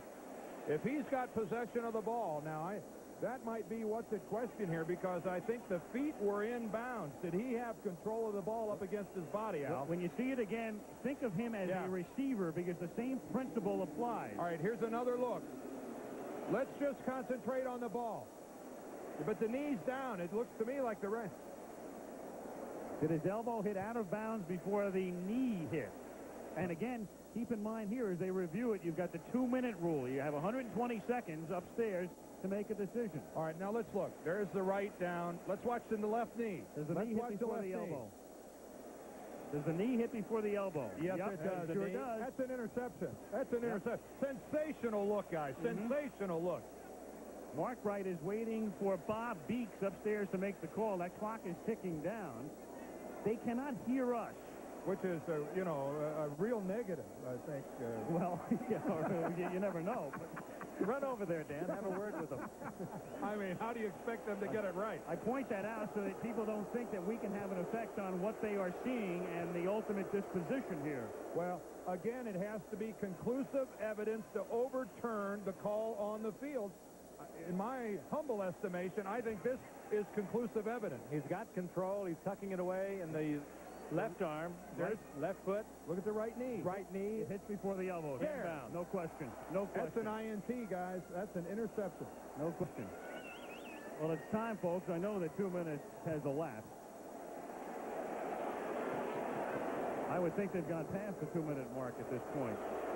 Again, in the old days, to wit last year, and back to 86, you could take forever. Well, we're talking about either a 3rd down and 10, or it's going to be 1st and 20 for the 49ers at their own 20-yard line. Well, it would appear to me that the look we saw and you saw met the criteria for overruling the call on the field. Definitely. It's the longest 2 minutes I've ever been. The only question is knee or elbow first at this point. And he has the ball. Knee. Possession of the ball is beyond dispute. After further review, the play is ruled intercepted in the end zone. Touchdown. Yep. Exactly. They got it right. There's where the system works. Not popular here, but there's where the system works. And what a great play by Darryl Pollard. Yep. It took 3 minutes unofficially, our count. Now, what happened to the way it was explained to us that at the end of 2 minutes, it was over? Well, they make time stand still occasionally. Well, it stood still for over a minute here in New Orleans, but they got it right. Which is the most important factor. 1st down from the 20. Here's Roger Craig. And that's about his best run of the night after the 28-yard line as Ricky Jackson makes the tackle, and Forcade still steaming over the last call. All right, well, let's be devil's advocates here for just a moment. And you're a New Orleans backer, and the 2-minute time limit expired, and the ruling went against you. I mean, they took 3 minutes. They are telling us from the replay booth it only took them 1:57. Of course, their clock may have started a little later than ours. There's 1st down for Rathman to the 34-yard line. Well, Ken Wolf, our producer, passes along that information. It was passed along to him, I assume, by Val Pinchback, who's the communicator this evening in the replay booth. Oh, there's the phone ringing again. Right. It's Art McNally calling from New York.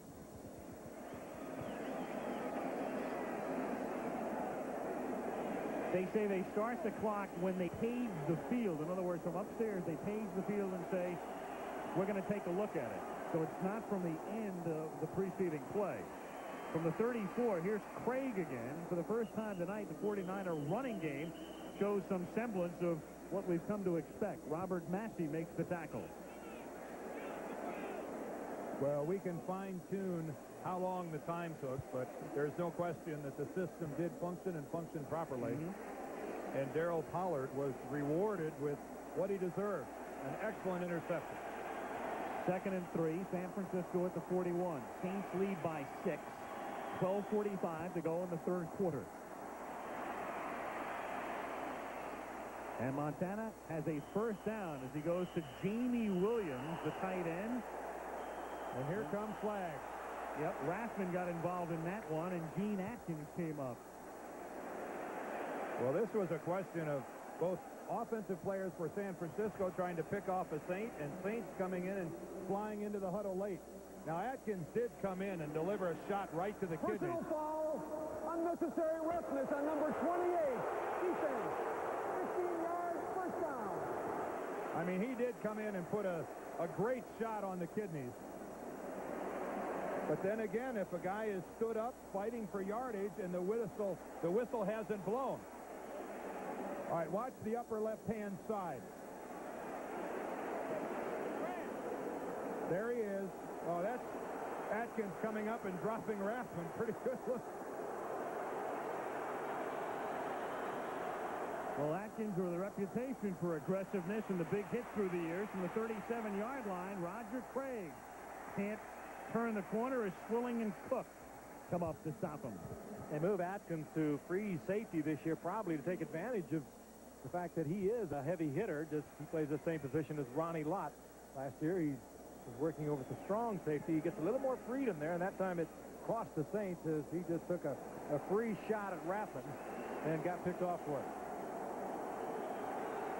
2nd and 10 at the 37. Montana over the middle. That's John Taylor, and Taylor gets taken down by Massey at the 22-yard line. So the longest, most sustained march of the night for the Niners, but there's a penalty flag down back at the 50-yard line. That's about where Montana was when he threw it.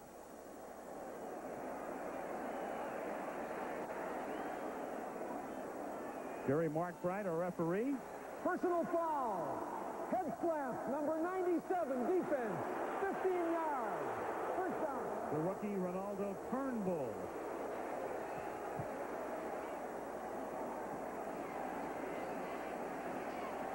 Well, they'll tack that on to a good effort by John Taylor. That time he was able to shake Massey and was wide open, but he couldn't pull away from the tackle. That's a defensive line technique that was legal 10 or 15 years ago. No longer can slap a guy in the helmet. 1st and 10 from the 11 as Tom Rathman takes it to the 8-yard line. On a drive, the 49ers began at the 20 following the overrule from replay. So they've marched 72 yards. Somewhere right now, Deacon Jones is watching this game tonight, shaking his head, saying, can you imagine it's a penalty for a head slap? The man who invented the move. He rattled a few gourds, didn't he? We're talking about he handed out some brain damage along the way. There's no sound quite like it, is there? No, sir. Gets you alongside the head, close up that ear hole. Especially when it's your head and your ear hole. 2nd and 6. Look out. Jackson with the blitz, but Montana gets the pass away. Rathman makes the catch. He's about 3 yards shy of the first down. Ricky Jackson dumping Montana, but Joe gets it away. Watch Ricky Jackson. Look at the body lane. Look at the anticipation. There's little doubt that he's coming. He's known as hot. Joe Montana knows that Ricky Jackson is unblocked, and he did exactly what he's practiced hundreds of times. When the linebacker comes unblocked, you throw it to the prescribed receiver. 3rd down, 3 for the first, 4 for the touchdown. Saints lead by 6. 10-12 to go in the third quarter. That's Jerry Rice lined up in the backfield and in motion. Montana, after dancing, throws and finds the open man, Brent Jones, for the touchdown. And you give him that much time, and he will find somebody. How many times have you watched the 49ers come with their rollout over this man's career? The catch, they call it.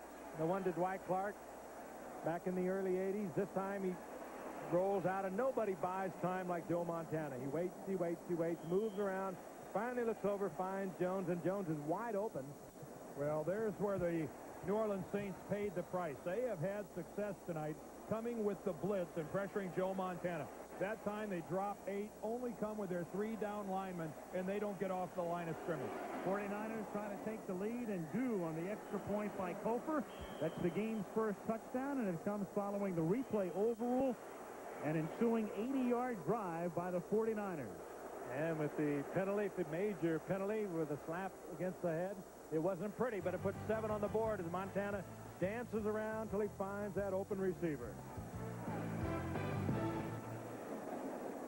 On a designer phone, talking to the guys upstairs. After the 80-yard drive results in a 49er touchdown. Kofor's extra point gives San Francisco the lead, and Kofor's kickoff backs Fenerty into his end zone, and Gil Fenerty brings it back out to the 19-yard line. Let's go back and take a look at this replay, and I'll say one thing. There's a guy here who sure is a good speller. There he is. There he is. Get a job done. There's an opening in Bismarck, you know. For those of you that concentrated on the football, you are to be applauded. True connoisseurs of the game. For those of you easily distracted like Alan Frank, well, you got what you deserve. You could easily work as a replay official. Oh, yeah, thanks, guys. Thank you very much. Well, Next step in life, a communicator. Maybe tomorrow. Here's Hilliard taking the toss on first down from the 19, and when it sounds like that, you know it's Ronnie Lott on the other side. And again, it was Hilliard who collided and got the edge on Ronnie Lott. Again, with that low center of gravity. Hilliard, 5'8", 204-pounder. Take a look at it again. You won't find anyone that run any harder. Look at the size of those thighs. He just dips the shoulder and catches Lott. You know the shoulder pass, he tacks on another yard. Still, though, it was Hilliard going forward. Ronnie Lott, for the second time this game, taking on Dalton Hilliard up around the shoulder pads. You would think Ronnie might want to contemplate getting down a little bit. On 2nd and 5, play clock down to 4.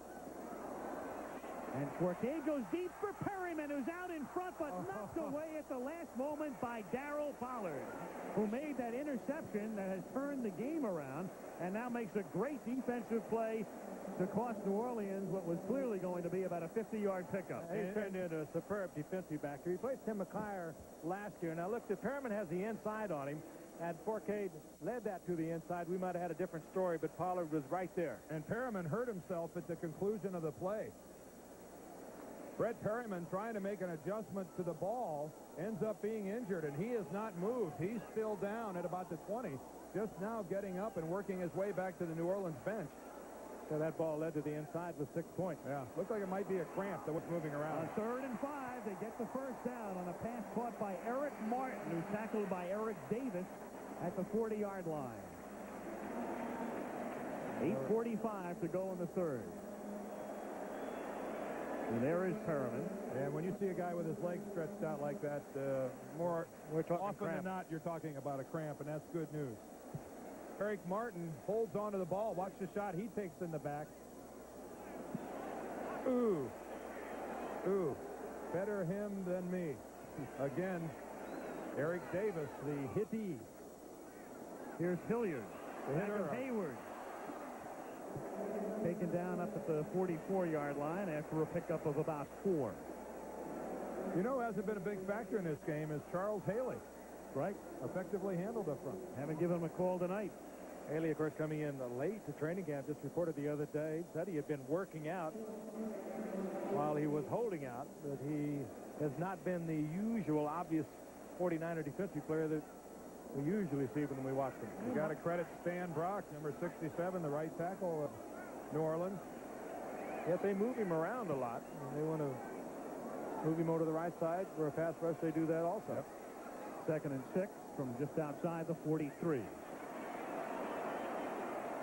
Forcade, look out from behind. Sure enough, there was Haley. There you are. He heard him. And he's going to get the sack. They're going to rule in the grasp and control. This time, he moved it over the other side and worked against Kevin Haverdink, the left tackle.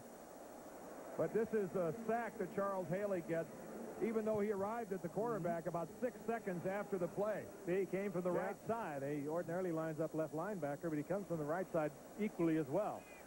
Yeah, that's a good hustle sack by Haley.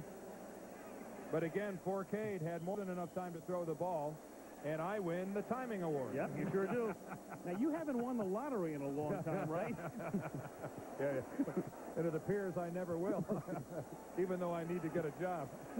3rd and 13 from the 37. Forcade had room to roam, but finds the open receiver, and the catch is made by Floyd Turner, his first catch of the night, and he takes it to the 21-yard line. Something about him. There's something about this guy. 42-yard gain to Turner, the second-year wide receiver from Northwestern Louisiana. And a big gamble there by Eric Wright. You saw Wright come up and try to get the shot on Turner, and he missed. Eric Wright, number 21, came up for the big hit on Floyd Turner, missed him, and you can see George Seifert telling him about it right now. A gamble that time by Eric Wright that backfired. And it did not go over well at home.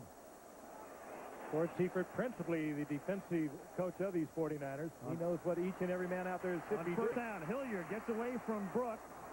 Oh, can't get away from Pollard, and coming up to finish him off was Ronnie Lott. Hello, sports fans. Felt that up there, and as well as hearing it. Ronnie Lott catches Dalton Hilliard spinning off an attempt at that. This needs nothing. Just listen and watch.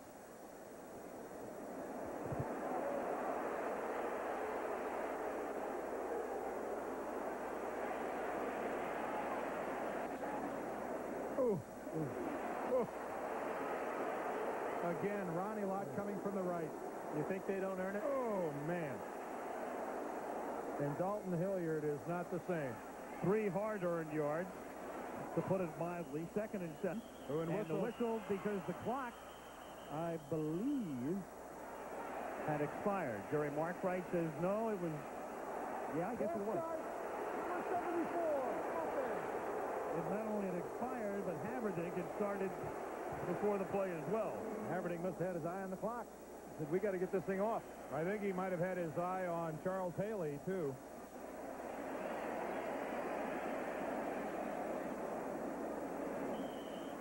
Haley, top of your screen, again, moved over on the right side as you 49ers go to the 4-down lineman. And you see that subtle little rock by Haverdink? That's all it takes. Your hand doesn't have to come all the way off the ground as an offensive lineman. If you rock back in your stance, kind of settle back on your haunches, you'll be able to draw that flag. Not that you want to. 2nd and 12.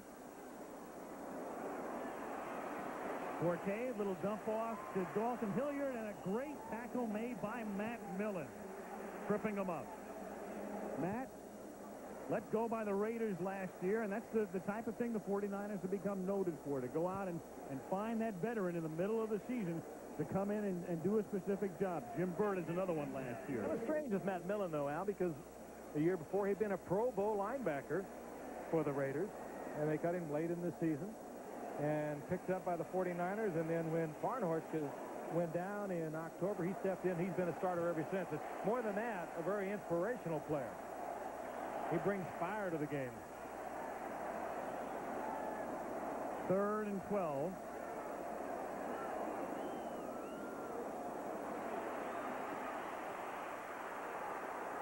Forcade throws back across the middle, and Ronnie Lott intercepts. And out to the 27-yard line. And interceptions are the difference in this one right now. Pollard at first, and now Ronnie Lott stymies this New Orleans drive. Well, the game Ronnie Lott is playing, and he has been under fire. Had rather mediocre preseason, and he's been all over the football field, banging, hitting, inspiring everyone else out there. And this time he's Johnny on the spot, and he gets his 49th career interception for the 49ers at a very opportune time. Francisco from the 27 as Roger Craig on first down gets knocked down at the line of scrimmage by the left side of the Saints line. And the left linebacker as well in on the play. Number 53, Vaughn Johnson. Ronnie Lott with the interception. That's number 49. He is the 49er record holder. The interesting thing is one of the guys who backs him up now, the longtime veteran Dave Waymer, signed by the Niners as a Plan B free agent, holds the all-time Saints record for interceptions. He's got 37. That's not bad over an 11-year career. How's that for a quick start? All right, Dan. A little boxing blow-by-blow here. All right, where's Alex when I need him? Yep. Steve Wallace, the right tackle, got about a 2-yard head start. False start, number 74, offense. That is a quick start, and Ricky Jackson was not going to let the situation go to waste. He's going to cross the line of scrimmage. Look at Wallace take off and go. Jackson gets an extraordinary jump every time on the ball, and that, of course, is what Wallace was thinking. This is my man. I got to get to him. That looked like a little training camp skirmish. That's the kind of thing you see during practice. Looked like a man in motion. Right now, Steve's feeling kind of bad. 2nd and 15 from the 22. I'm telling you, Joe Montana is going to the long count. This is no play. No play. But Joe's going to the long count, and it's his own team that's paying the price. They were quivering there again, Frank. There's been a lot of concern. We talked about it at the beginning of the game. I don't think George Seifert is very... False start, number 74, offense. I don't think he's totally sold on what he's doing with this offensive line at the moment. Harris Barton, who played right tackle a year ago, playing the left guard. Steve Wallace playing right tackle. He alternated with Bubba Paris last year, and this is a big change for this offensive line. Here's Wallace up here, but watch Bubba Paris at the bottom. Bubba flinches too. Take a look at Bubba Paris. You see Bubba with that quick flinch? That's enough to bring the flag. This was everybody moving. Joe Montana is going, he's doing too good a job. 2nd and 20. Rathman tackled at the 25-yard line, and it will be 3rd down and 12 with under 3 minutes to go in the 3rd quarter, and San Francisco on top by a point. Talked about the 49ers getting off to somewhat stumbling starts. For instance, last year on opening day, they were taken down to the end by the Colts, but they won by 6, and they pulled out a miracle win over Tampa in the last 2 minutes. And then, of course, they went to Philadelphia and erased a big deficit and blew the Eagles out in the 4th quarter. 3rd and 12. Oh, great protection. But Rathman has no blocking and gets tackled by Troy Cook. Again, the coverage in the Saints secondary, nothing short of sensational. Nowhere to go except dump it to the 3rd, maybe the 4th guy. Jerry Rice been blanketed all night long. There he is, top of your screen. Robert Massey giving him a little bump. About this time, Montana is a lot of trouble. Rice tries to give him an angle, but Montana has to dump it off. Good coverage. Morris is back to receive the kick at the 35-yard line. Barry Helton standing at his own 12 to receive the snap. Good kick. Morris at the 26. Back to the 37-yard line.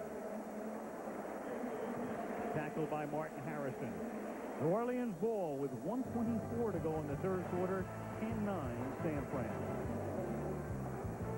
Stadium will be the venue next Monday. The Chiefs off their win over Minnesota yesterday. Christian Okoye, a big day against the Denver Broncos, who have to rebound after that abysmal performance yesterday against the Raiders, losing 14-9. I guess it was 135 degrees on the floor of Arrowhead Stadium yesterday. New Orleans on first down from the 37-yard line. Forcade back across the middle, but he threw it behind Brett Perryman. He was under pressure, and the secondary did its job as well for the 49ers. Well, sometimes it's very beautiful, and sometimes it's very ugly. Don Forcade seldom is somewhere in the middle.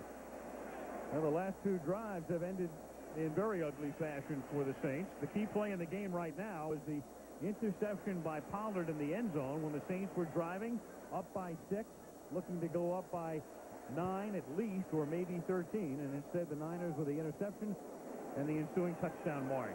Reuben Mays is out of bounds up at the 41-yard line. It'll be 3rd and 7.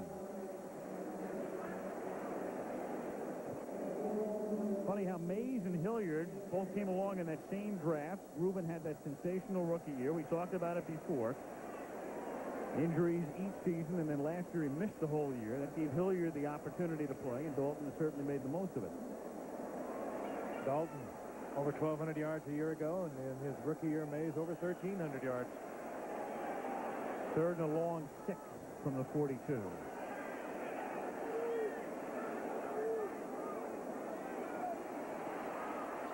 Forcade under a 4-man rush escapes and picks up the first down at the 50-yard line. I think that's what we've been talking about all night long. That wasn't very pretty. He's getting pressured out of the pocket, but he's a good athlete. Big, strong.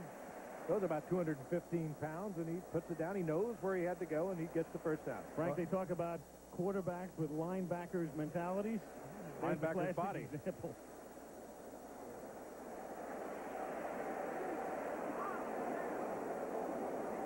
At the 50. 25 seconds to go in the quarter. Reuben Mays can't get on track, and a flag is thrown. Michael Walter made the tackle at the 49-yard line. Flag coming in from the line judge, Dale Oram. And the call goes against New Orleans if the 49ers would like to accept it. And Hobie Brenner walking back to the Saint huddle with a dejected cast of his head.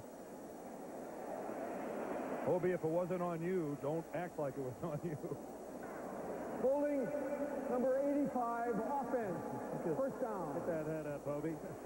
Hobie, one of 37 USC ball players playing the National Football League on Aki Rossi. All right. Into yesterday and tonight's play. I'll lead you into this, Frank. He played at USC with Ronnie Lott in 1979 against Michigan in the Rose Bowl. Yep. There's the hold with Brenner on a USC national championship team. All right. I owed you trivia. I owed you that one. Third quarter, done. To the fourth we go in New Orleans after this word from our ABC station. I wouldn't have brought it up. Superdome in New Orleans. Al Michaels, Frank Gifford, Dan Dierdorf start the fourth quarter. Saints have it 1st and 10 at their own 41. They're down by a point. And Forcade to throw. For Martin, nearly intercepted by Chet Brooks on a pass that was much too short. Well, opening night here in New Orleans, opening day yesterday, Jerry Glanville making headlines with Atlanta's win, and he put the exclamation on it today by calling Jack Pardee a jerk. I don't know why we laugh when I think of Jerry Glanville, but he has a character. I mean, I don't know what you think of him. He is one of the most refreshing things that's ever happened. Well, when's the last time you saw a pro team dedicate a game ball to a college team? I mean, the whole thing with Glanville is he was upset with Jack Pardee last year at the University of Houston, running up the score on SMU. I mean, now that, to me, there's a real reach, looking for a reason to be mad at a guy. On 2nd and 10, Ronnie Lott again providing that hit after the catch is made by Eric Martin, short of the first down by about 2. I mean, there is no disputing Ronnie Lott's greatness or what he means in terms of being the heart and soul of this 49ers squad. You can talk about Joe Montana, you can talk about Jerry Rice, and you can talk about Roger Craig et al., but it is Ronnie Lott that drives this team. And a few words for Eric Martin just to hold on to that football. 3rd and 3 from the 43. And the catch is made for a first down by Eric Martin again. And he came right back into that territory where he could just as well have taken another shot from Lott. Good, tough, strong receiver, fits so well into the Saints ball control offense. They throw the football a lot at 12 to 15 yards. Martin is generally the prime receiver. Held on after bobbling it. Over his career, he averages 15 yards a catch.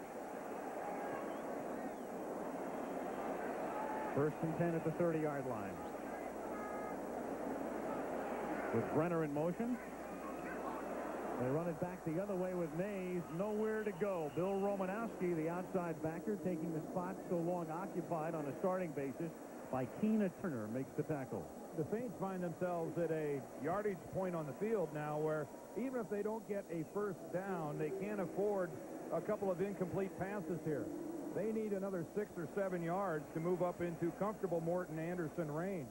Here with the ball sitting on the 32, you'd be looking at a lengthy field goal. You're up in the high 40s, and I think what they'd like to see is really move that ball another 7 or 8 yards up there. 2nd and 12. Too high, intended for Brenner. Going up in the air with the coverage was Chet Brooks. I don't think enough has been said about the way Chet Brooks stepped into Jeff Fuller's shoes when Jeff was injured so severely last October against the New England Patriots. But he is kind of the unsung hero of this defensive unit. He has turned into a fine, strong safety. Again, with it being 3rd and 12, here's a situation where if I was New Orleans, I wouldn't be afraid to run a pattern across the middle that only got me 7 or 8 yards. Right now, it would be a 49-yarder. I'd try to get him up closer to that 40 range. Get back to Eric Martin. Work him. 10, 12, 14 yards. Out of gun on 3rd and 12. Over the middle to Hilliard with room. Ooh, he might have got a very close to a first down. And he got it. What an effort.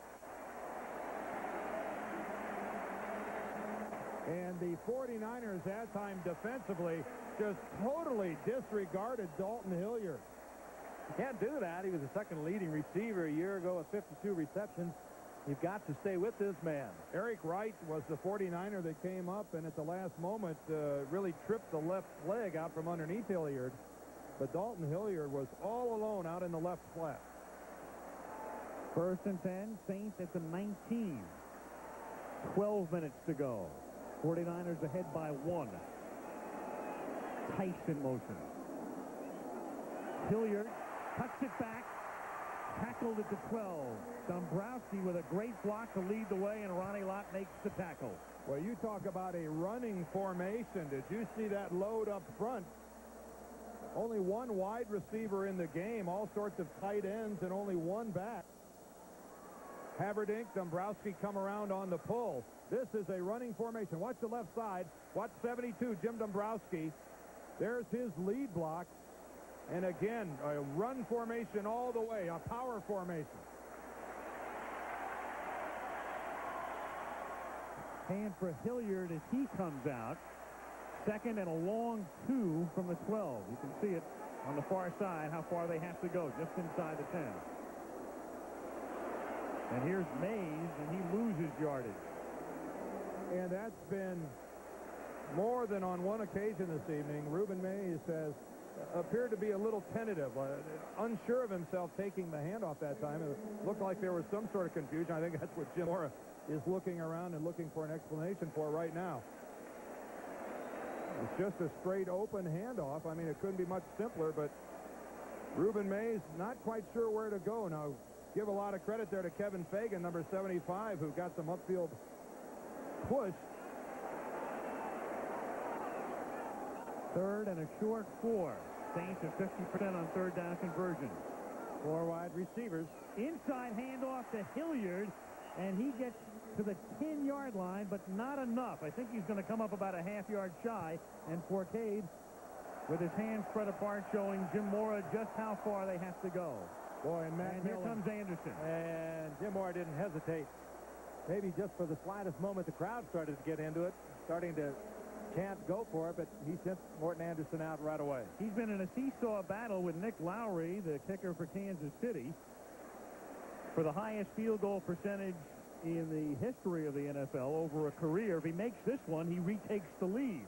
Yeah, that 77.3 has already factored in the 3 field goals he's had here this evening. He tries to go 4 for 4. 27-yard attempt. Barnhart to hold. He ran out of time. Yep. Clock was down to 0. Yep. That one is Non-existent. The kick would have been good. Delay of game. Offense. 5-yard penalty. Doesn't matter that much. Oh, yeah? Well, we'll see. Yeah. I'm saying, yeah. Yeah. And Charles Haley hasn't had a sack all night either. That's true. The minute I say it, he gets a sack the next play. Well, at least Anderson's leg will be loose. You can see it tick off. You would think that the man... They weren't even close. No. There's the flag thrown. 32-yard attempt now. Yeah, Morton, don't worry about this one. Al already gave it to you. Sure. There's your replay. There you go. Don't you feel good? Oh, it's a rookie. Al's right on top of it. No problem, Morton.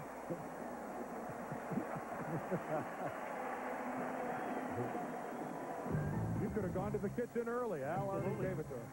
Saints by 2. Anderson kicks off for the Saints, who lead it by a score of 12-10. 9:18 to go. A boomer. Boy, think he's fired up? In the lead. Yep. To update over a career. Now, with Anderson going 4 for 4 tonight in the history of the league, the top 3 are all active kickers. Anderson now on top by 3/100ths of a percentage point. Lowry second. We'll see Nick next week. Kansas City against Denver. Gary Anderson of the Steelers is third. How many times the 49ers have been in this situation? You look down and you watch Joe Montana pick, and all of a sudden moves the length of the field and gets the winning score, the go-ahead touchdown. 1st and 10 from the 20-yard line. Roger Craig knocked down at the line of scrimmage. You saw the flag come in. Vaughn Johnson makes the tackle. And the call is against San Francisco. And the Saints will decide now whether they want it to be 1st and 20 or 2nd and 10. Holding number 84, offense.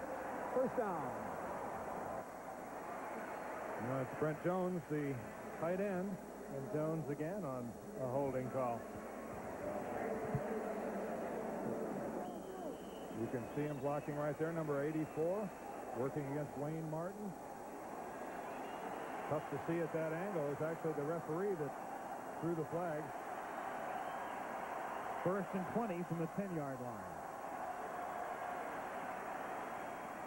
Craig out to the 15. Tackle is made by Sam Mills. It'll be 2nd and 15.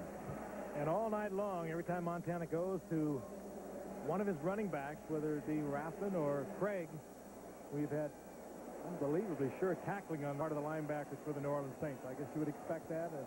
All 4 Pro Bowlers, but the 49ers rely on that so much in their offense. Their running backs with 140 receptions a year ago. They break those tackles and get the big yardage on the short pass, and they're not getting it tonight. On 2nd and 15. Almost intercepted. Should have been by Gene Atkins. You don't get many chances like that. He's thinking run back. Boy, you don't get many chances like that. Oh, he was thinking end zone all the way, and it would have been in the end zone. Montana was trying to hit his tight end, Brent Jones, and Atkins reads it all the way. Going to get a great look at it. Here's Jones breaking right into the middle. Again, Montana locked onto Jones, and you saw Atkins easily step in front. You don't get many of those, especially with this guy throwing them. Montana knows he has to be careful with it down here. 3rd down, 14. Still 8 minutes to go. They'll get it back again. Just don't turn it over down here. And here comes the crowd. On 3rd and 15. Rathman, the safety valve. Next 5. Tackled by Cook, and the 49ers will kick. Where are Jerry Rice and John Taylor downfield? Covered so well. Wow. I watched them both on that play, and they were picked up. It wasn't that Montana wasn't looking for them. They were just covered well. It's been a long time since I've seen Rice and Taylor this removed from a downfield game plan by the coverage of the defensive team. Exemplary work by the Saints. Rice tonight has caught just 1 pass with 6 yards. Helton to kick. Morse to receive for the Saints. Short kick. Morse at the 42. Evades the initial pursuit and then brings it the 48-yard line. It's Vince Buck running it back, the rookie from Central State, after a 39-yard kick. Saints have it at midfield.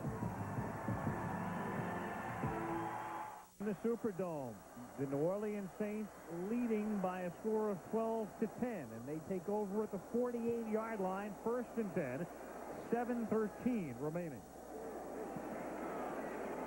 And Dalton Hilliard is stopped just short of the 50. Let's take a look at the head-to-head quarterback matchup tonight. Montana and Forcade. Joe, 21 out of 31. Forcade, 12 out of 29, but for 186 yards. Well, a typical game for Joe Montana in the sense that he's well over 50% completion-wise. John Forcade well below. 2nd and 8.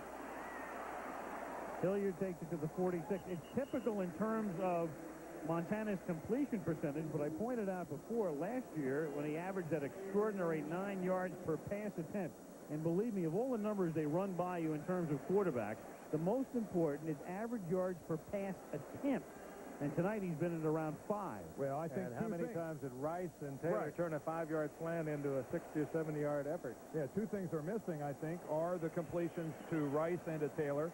The other thing that's missing that we customarily see in a 49er attack are the backs to catch the ball out of the backfield, breaking tackles and getting 5 or 6 extra yards. Saints have taken both away. 3rd and 5. And Forcade dumping it off, intended for Brenner. And Forcade looks hurt. John holding his left shoulder. And remember, that's what he injured last week against Indianapolis in the last preseason game. Forcade looking over to the bench and saying he's all right. He can come out here anyway because they're going to kick. There's the pass rush of Kevin Fagan up front. Watch John Forcade. It hit hard. It had to be something lingering from last week. If he either that or he had heard it earlier in the game tonight. But he's in pain.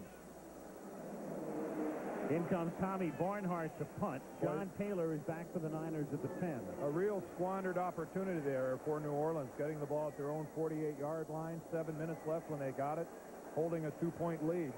Couldn't pick up the first down. We have 5.5 minutes to play.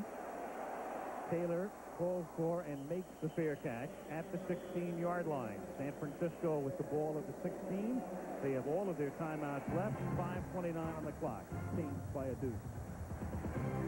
10-game road winning streak. The record, as you see, 11, held by the Chargers and the Niners. They're down by 2. San Francisco, in fact, has won 21 of its last 23 road games, and the 2 losses by a point each. They start from the 16. They're down by 2, and Montana goes back on 1st and 10. And goes deep, but incomplete, intended for Rice, and he was covered well on the play by, among others, Brett Maxey. He was covered fabulously well by Brett Maxey. And Montana was buried just as he released it. I mean, actually, Robert, was that Maxey or Robert Massey? I can't, we'll give it to Maxey. I mean, yeah, there's Maxey coming in, 39. I mean, just look at that coverage. I mean, Jerry, I mean, their hands touched the ball simultaneously. 2nd and 10.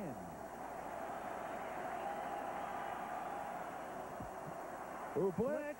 Down he goes on the safety blitz by Gene Atkins. Boy, well timed. We talked about Atkins being a hitter. They moved him to free safety this year to take advantage of that. Get him a little more freedom, and that time he timed that out beautifully, anticipating the snap call, and he was in Montana's face before he could do anything. Number 20, Atkins walked up on the line of scrimmage, so he shouldn't have been that much of a surprise to the 49er offensive line. It's not like he came out of the secondary. Lines up on the line of scrimmage. Should have been accounted for. Gene Atkins, the first time he gets to drop a QB. Why not Joe Montana? At a perfect moment, 3rd and 18, and the Niners take a timeout. And the crowd's going to take credit for it. So the 49ers now have 2 timeouts remaining. They have 4:49 left on the clock. And 3rd and 18.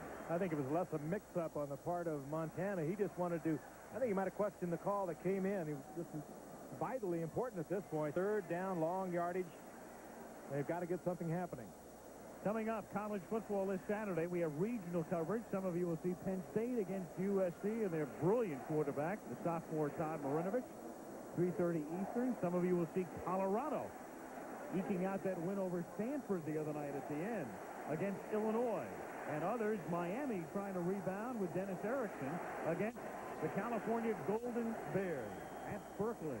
Then next Monday, from Mile High Stadium, it's the Chiefs and the Broncos at 9 o'clock Eastern time. Todd Marinovich, father, was with the Cardinals at one time. Right, Dan? A very different individual.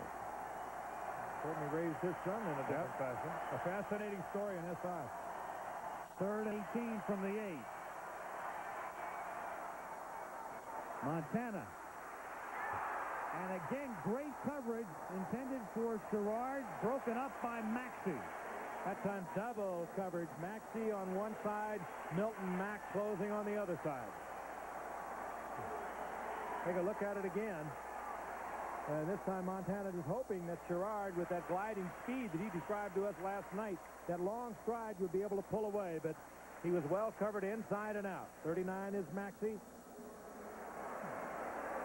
The ball coming in also from the outside. The ball also overthrown. That's a ball that Mike Sherrard would not have been able to catch. Although Joe Montana, seeing that coverage, you might think he might have put it out there on purpose. Helton to kick. Vince Buck back for it. Line drive. Fumbled at the 44-yard line. Pile up at the 43. Boy, the second muff of the night. And the Saints have it. The Saints are able to maintain control of it.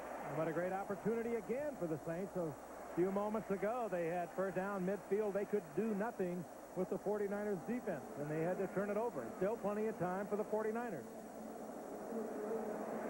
Second muff. The first was by Morse. Then they put Buck back there, and he winds up coming up with a football in the end. Talk about scooping it up with your feet.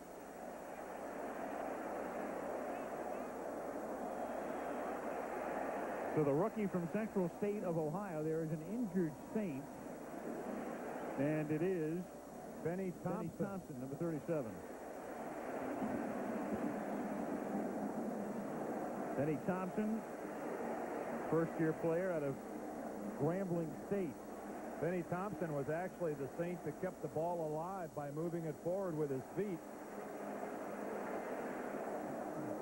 He actually paid the price on it, too. Yeah, he really did. Thompson has his legs straight out. Watch, there's Thompson right there. Watch how he straightens his legs out to actually try to pull the ball up towards his midsection, and then the pile comes in on the back of his legs. That was trying everything at your disposal to get the ball, and you see Thompson up and walking off. And Buck, who mucked it and then recovered it. Looking on as the Saints take over at the 42-yard line. The Niner defense, led by Ronnie Lott, trying to get the ball back in a hurry with 4:33 remaining. By the way, one thing you've heard about the speeded-up rules, it reverts now. You're in the final 5 minutes of the game. It goes back to the way it's always been.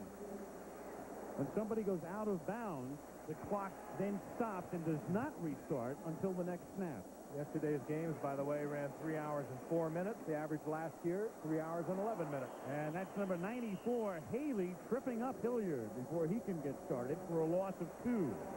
For the fine-tuning of the kickoff, starting the clock as they were before and then changing that rule to where they stop it on the kickoff now has brought it down to where they picked up the 7 minutes they wanted.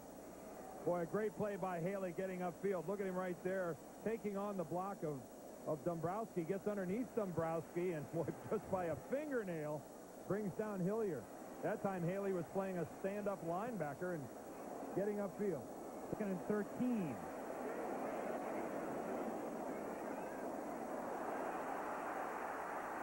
Worcade, a little slip, and it's incomplete. Intended for Hilliard. That's about the last thing you want to have happen.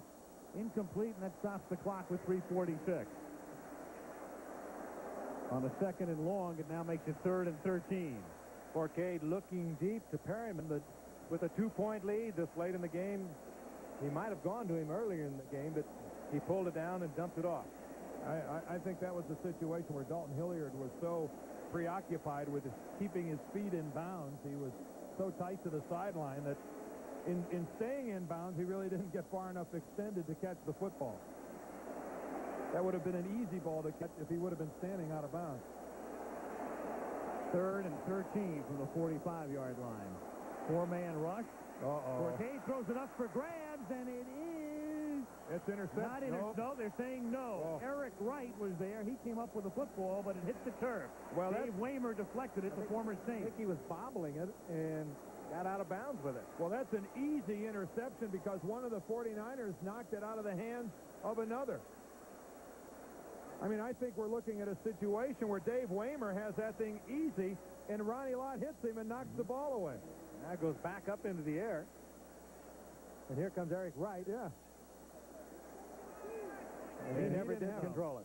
But that's a ball that it appears that Dave Waymer is going to intercept easily until Ronnie Lott hits him from behind because Lott was going for the ball. Here's Barnhart now to kick. Taylor calls for the fair catch. He's going to let it go and gets the break he wants as it goes into the end zone. If the Saints lose this game, guys, they have to look at these last 2 possessions where they have fine field position and do absolutely nothing with the football, and now giving it back to the 49ers with 3.5 minutes left in the game. In the 2 series, they wound up in a 3rd and 14 and a 3rd and 15. Yeah, they'll have to look no farther than they'll have to go back to these last 2 possessions. The 49er defense would get the credit for anything that might evolve from here. So here's Montana, who lives for these moments. Down by 2, 3:29 to go. 2 timeouts remaining.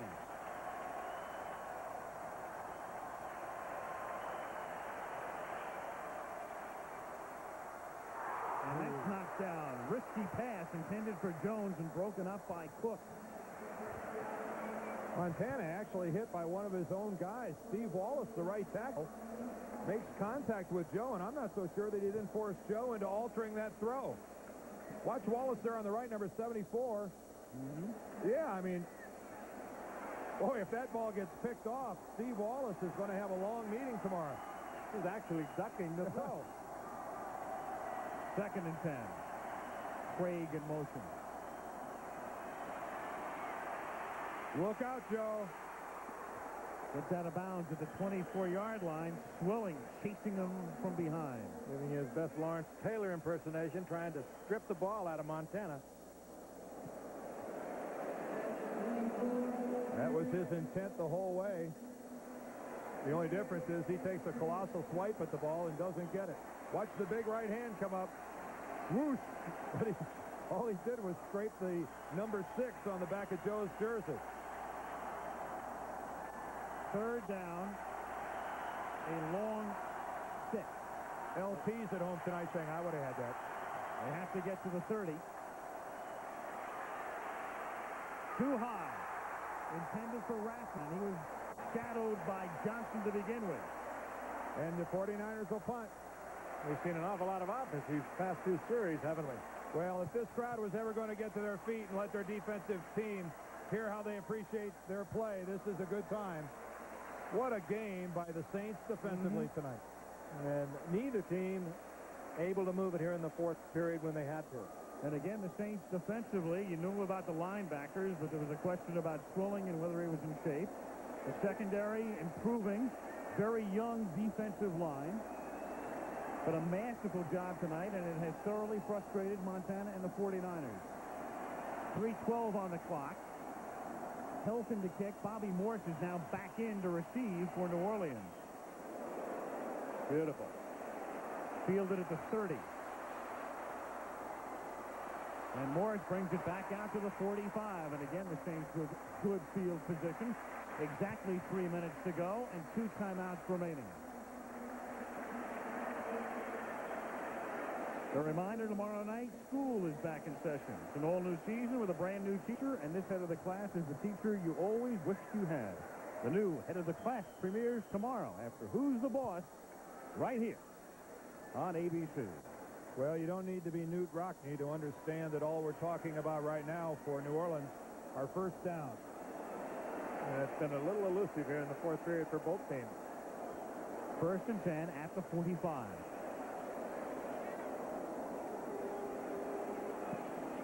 Hilliard.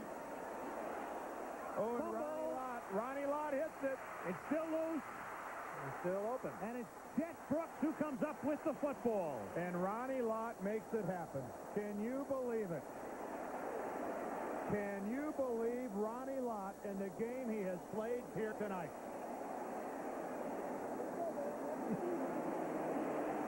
That's one for the books tonight. He's been all over the field. Unbelievable. And this time, Dalton Hilliard was lower than Ronnie Lott as he has been all night long, and somehow Ronnie Lott gets the ball out of there. You see Lott there in the upper right-hand part of your screen. Watch him come in. And Hilliard knows he has to put that ball away, hang on to it. Not just bulldog. Yeah. Hilliard, the ball comes free, and the 49ers with a golden opportunity. Yeah, I mean, a good play by Ronnie Lott, but at the same time, very poor protection of the football by Dalton Hilliard. Absolutely. And they're going to be trying to rip it out. And meanwhile, the Saints were so dismayed, they were forced to take time out here on defense as the Niners came up to the line, and that could be very costly. Now they're down to just one. And Jim Mora has to be saying, can you believe this? 2:50 to go. Again, the Saints have one timeout. The 49ers have two. And you've got the 2-minute warning as well. You know, Hilliard, he was shaken up in that Indianapolis game. We've been watching him from time to time tonight. He's been grimacing. He's been getting a lot of attention on the bench from the training staff as well. Oh, look at the foot. Bill Romanowski got a little foot in there, didn't he? Yeah, hey, guys, love to see that again. Bill Romanowski got a right foot up on the ball. Tough to tell if it was hard enough to actually dislodge it.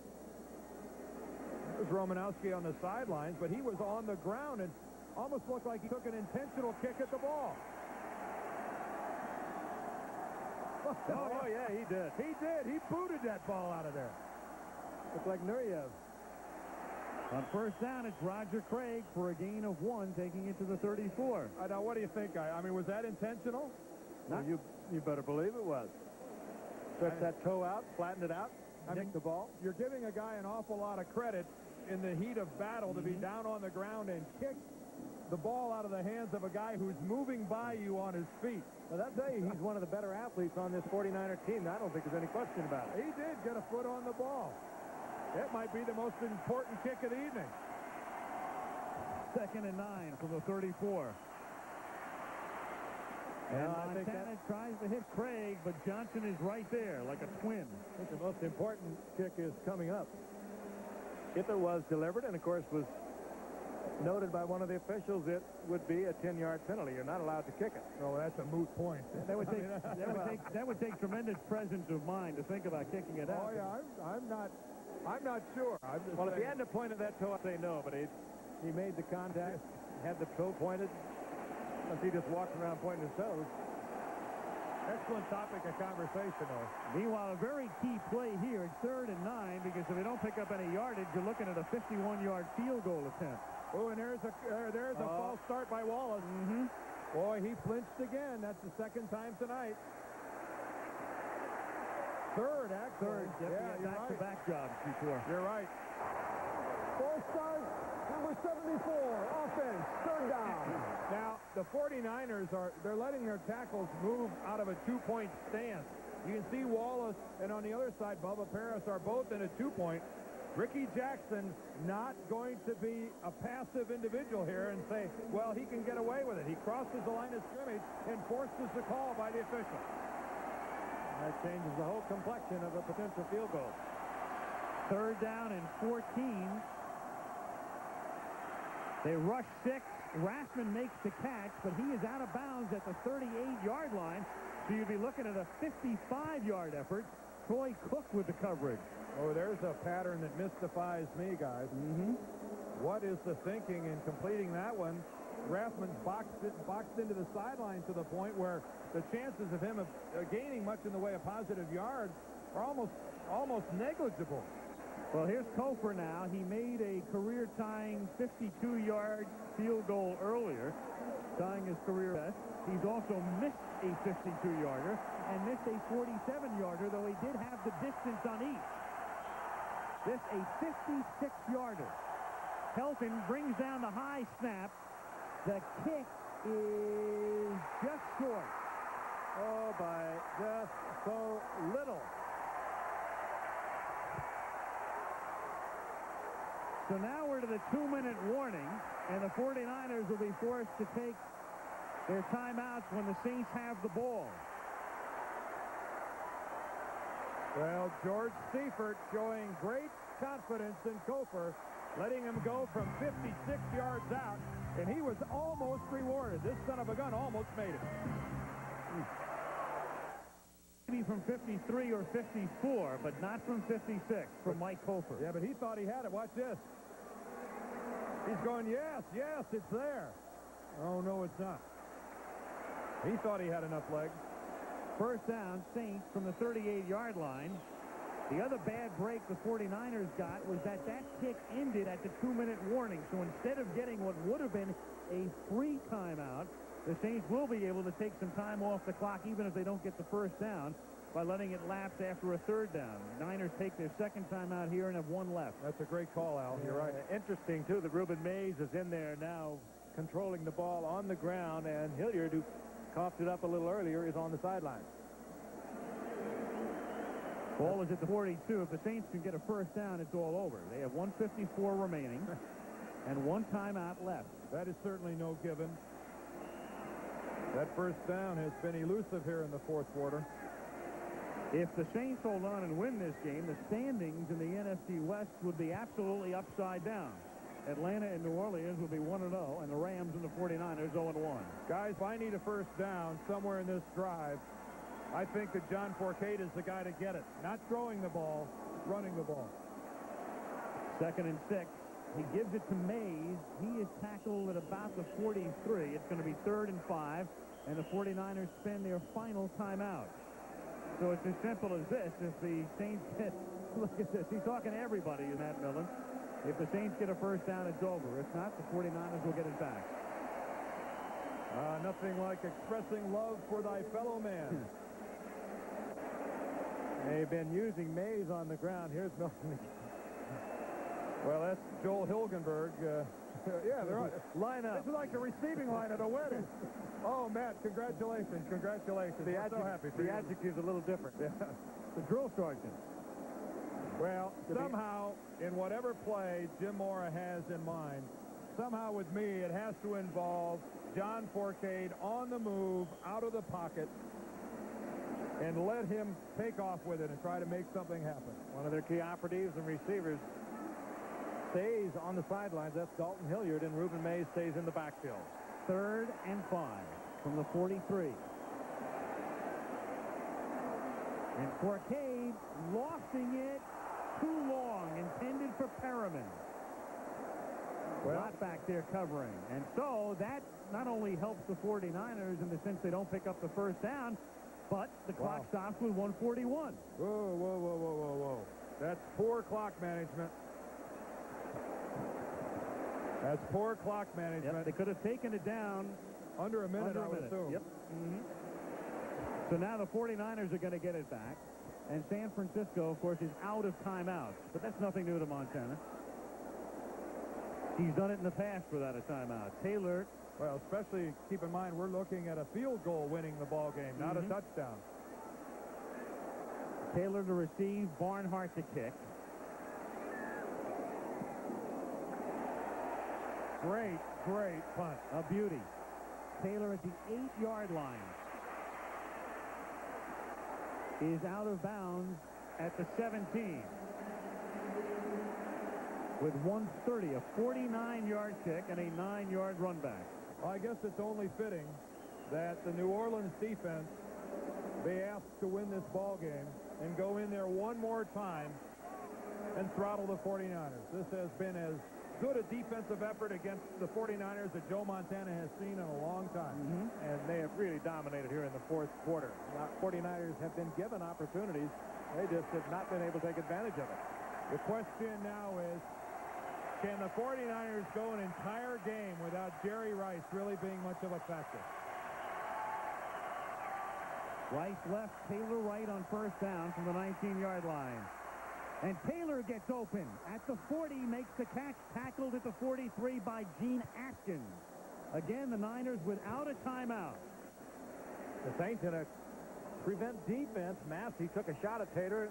Taylor slipped by him and caught the ball in between the two defenders. First and 10, 44 again. Rice left, Taylor right. Swing to Rathman.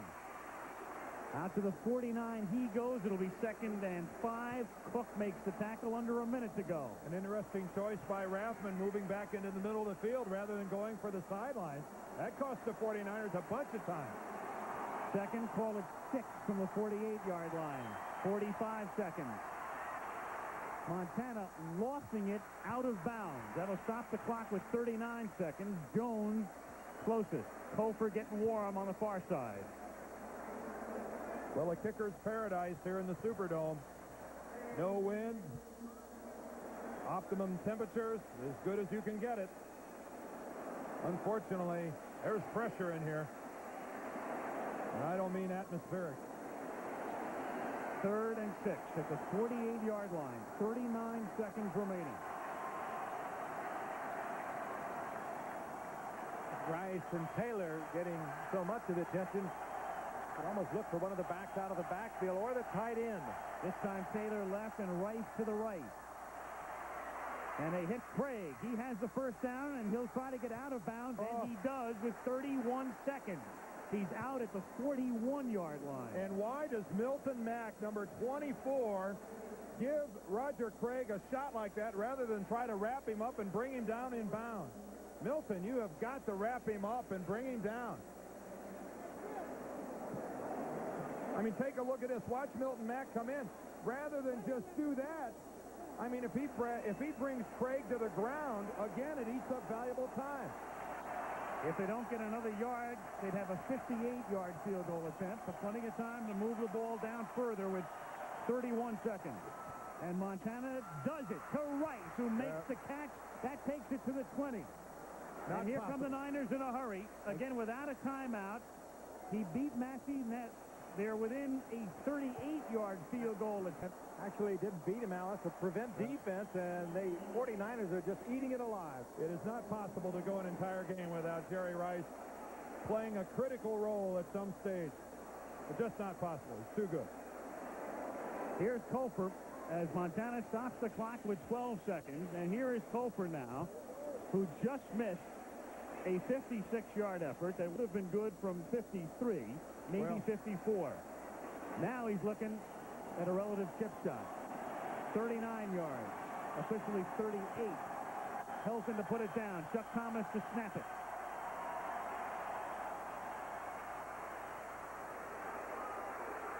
And the kick is good. And the Superdome is quiet. Well, if the 49ers should make this one-point advantage stand over the next 9 seconds, two things. Credit the 49ers defensively here in the fourth quarter for the way they have completely shut down the Saints offense, and at the same time criticize the Saints offensively for not even picking up a first down. Well, not only not picking up a first down, but they took 30 seconds off the clock in 4 plays. Yeah. Boy, how close was that? And you can also question the use of the prevent defense here in the closing minutes when their defense had throttled the 49ers offense throughout the entire game. They went to prevent zone defense, and Montana found the seams and moved the ball down the field with no problem. Meanwhile, that field goal was a little closer than we initially had thought. Well, the officials, it's very difficult to tell from that camera angle at the bottom of the goalpost. Neither one of the officials hesitated. You know, another instance we have to go back and just look at one specific play, guys. How about the third down play where Forcade throws it downfield rather than running around trying to make something happen, chewing up a bunch of clock, and even if he doesn't make the first down, the clock continues to run. This doesn't happen if that happens. Jim Mora is going to have to wrestle with a lot of different options are going to run around his mind tonight. You see Steve Wallace I don't know if he's down on one knee in prayer or if he's ill. It can be an overwhelming situation to a player to work hard and come from behind and take the lead at the last minute. Gil Fenerty's going to run it out. Oh, that's to the 17, and that's rather ill-advised with 4 seconds, and it's 1 play to go. And again, what it amounts to is Joe Montana has played Houdini yet again. Well, that little run back cost the Saints 3 yards in field position and 5 seconds off the clock. But hardly the reason that they will lose this game tonight. And the 11th consecutive road victory for these 49ers, tying the record and adding this game adding a little more to the mystique. Guys, they remember go for that 3rd consecutive Super Bowl. You remember what I said at halftime about winning ugly? Good teams win ugly. Win ugly. Last play of the game. Unless there's a defensive penalty. Yep. Niners secondary is in Mississippi at the moment. Why not? Time has run out. Cortez is going to loft it into a sea of white shirts, and it's going to end with a Ronnie Lott interception, and that's the way I suppose it should end, with a 49er victory, with Lott coming up with a football. Ronnie Lott, what a sensational football game. And Cofer's kick wins it, but this guy's heart, I think, drove this team tonight. Not to mention his skill, his timely interception. 24th player in NFL history to have 50 career interceptions. So a terribly discouraging loss for New Orleans, and the 49ers feel like they just pulled off the great escape. And guys, we got 16 more, and I hope they're all this close. Just good. That's the difference in the game right there. 1 point and about 9 inches. Mike Cofer wins it. San Francisco prevails. They win on opening night from the Superdome in New Orleans. See you in Denver, guys. 13-12. Al Michaels, Frank Gifford, Dan Dierdorf talk to you next Monday from Mile High Stadium in Denver.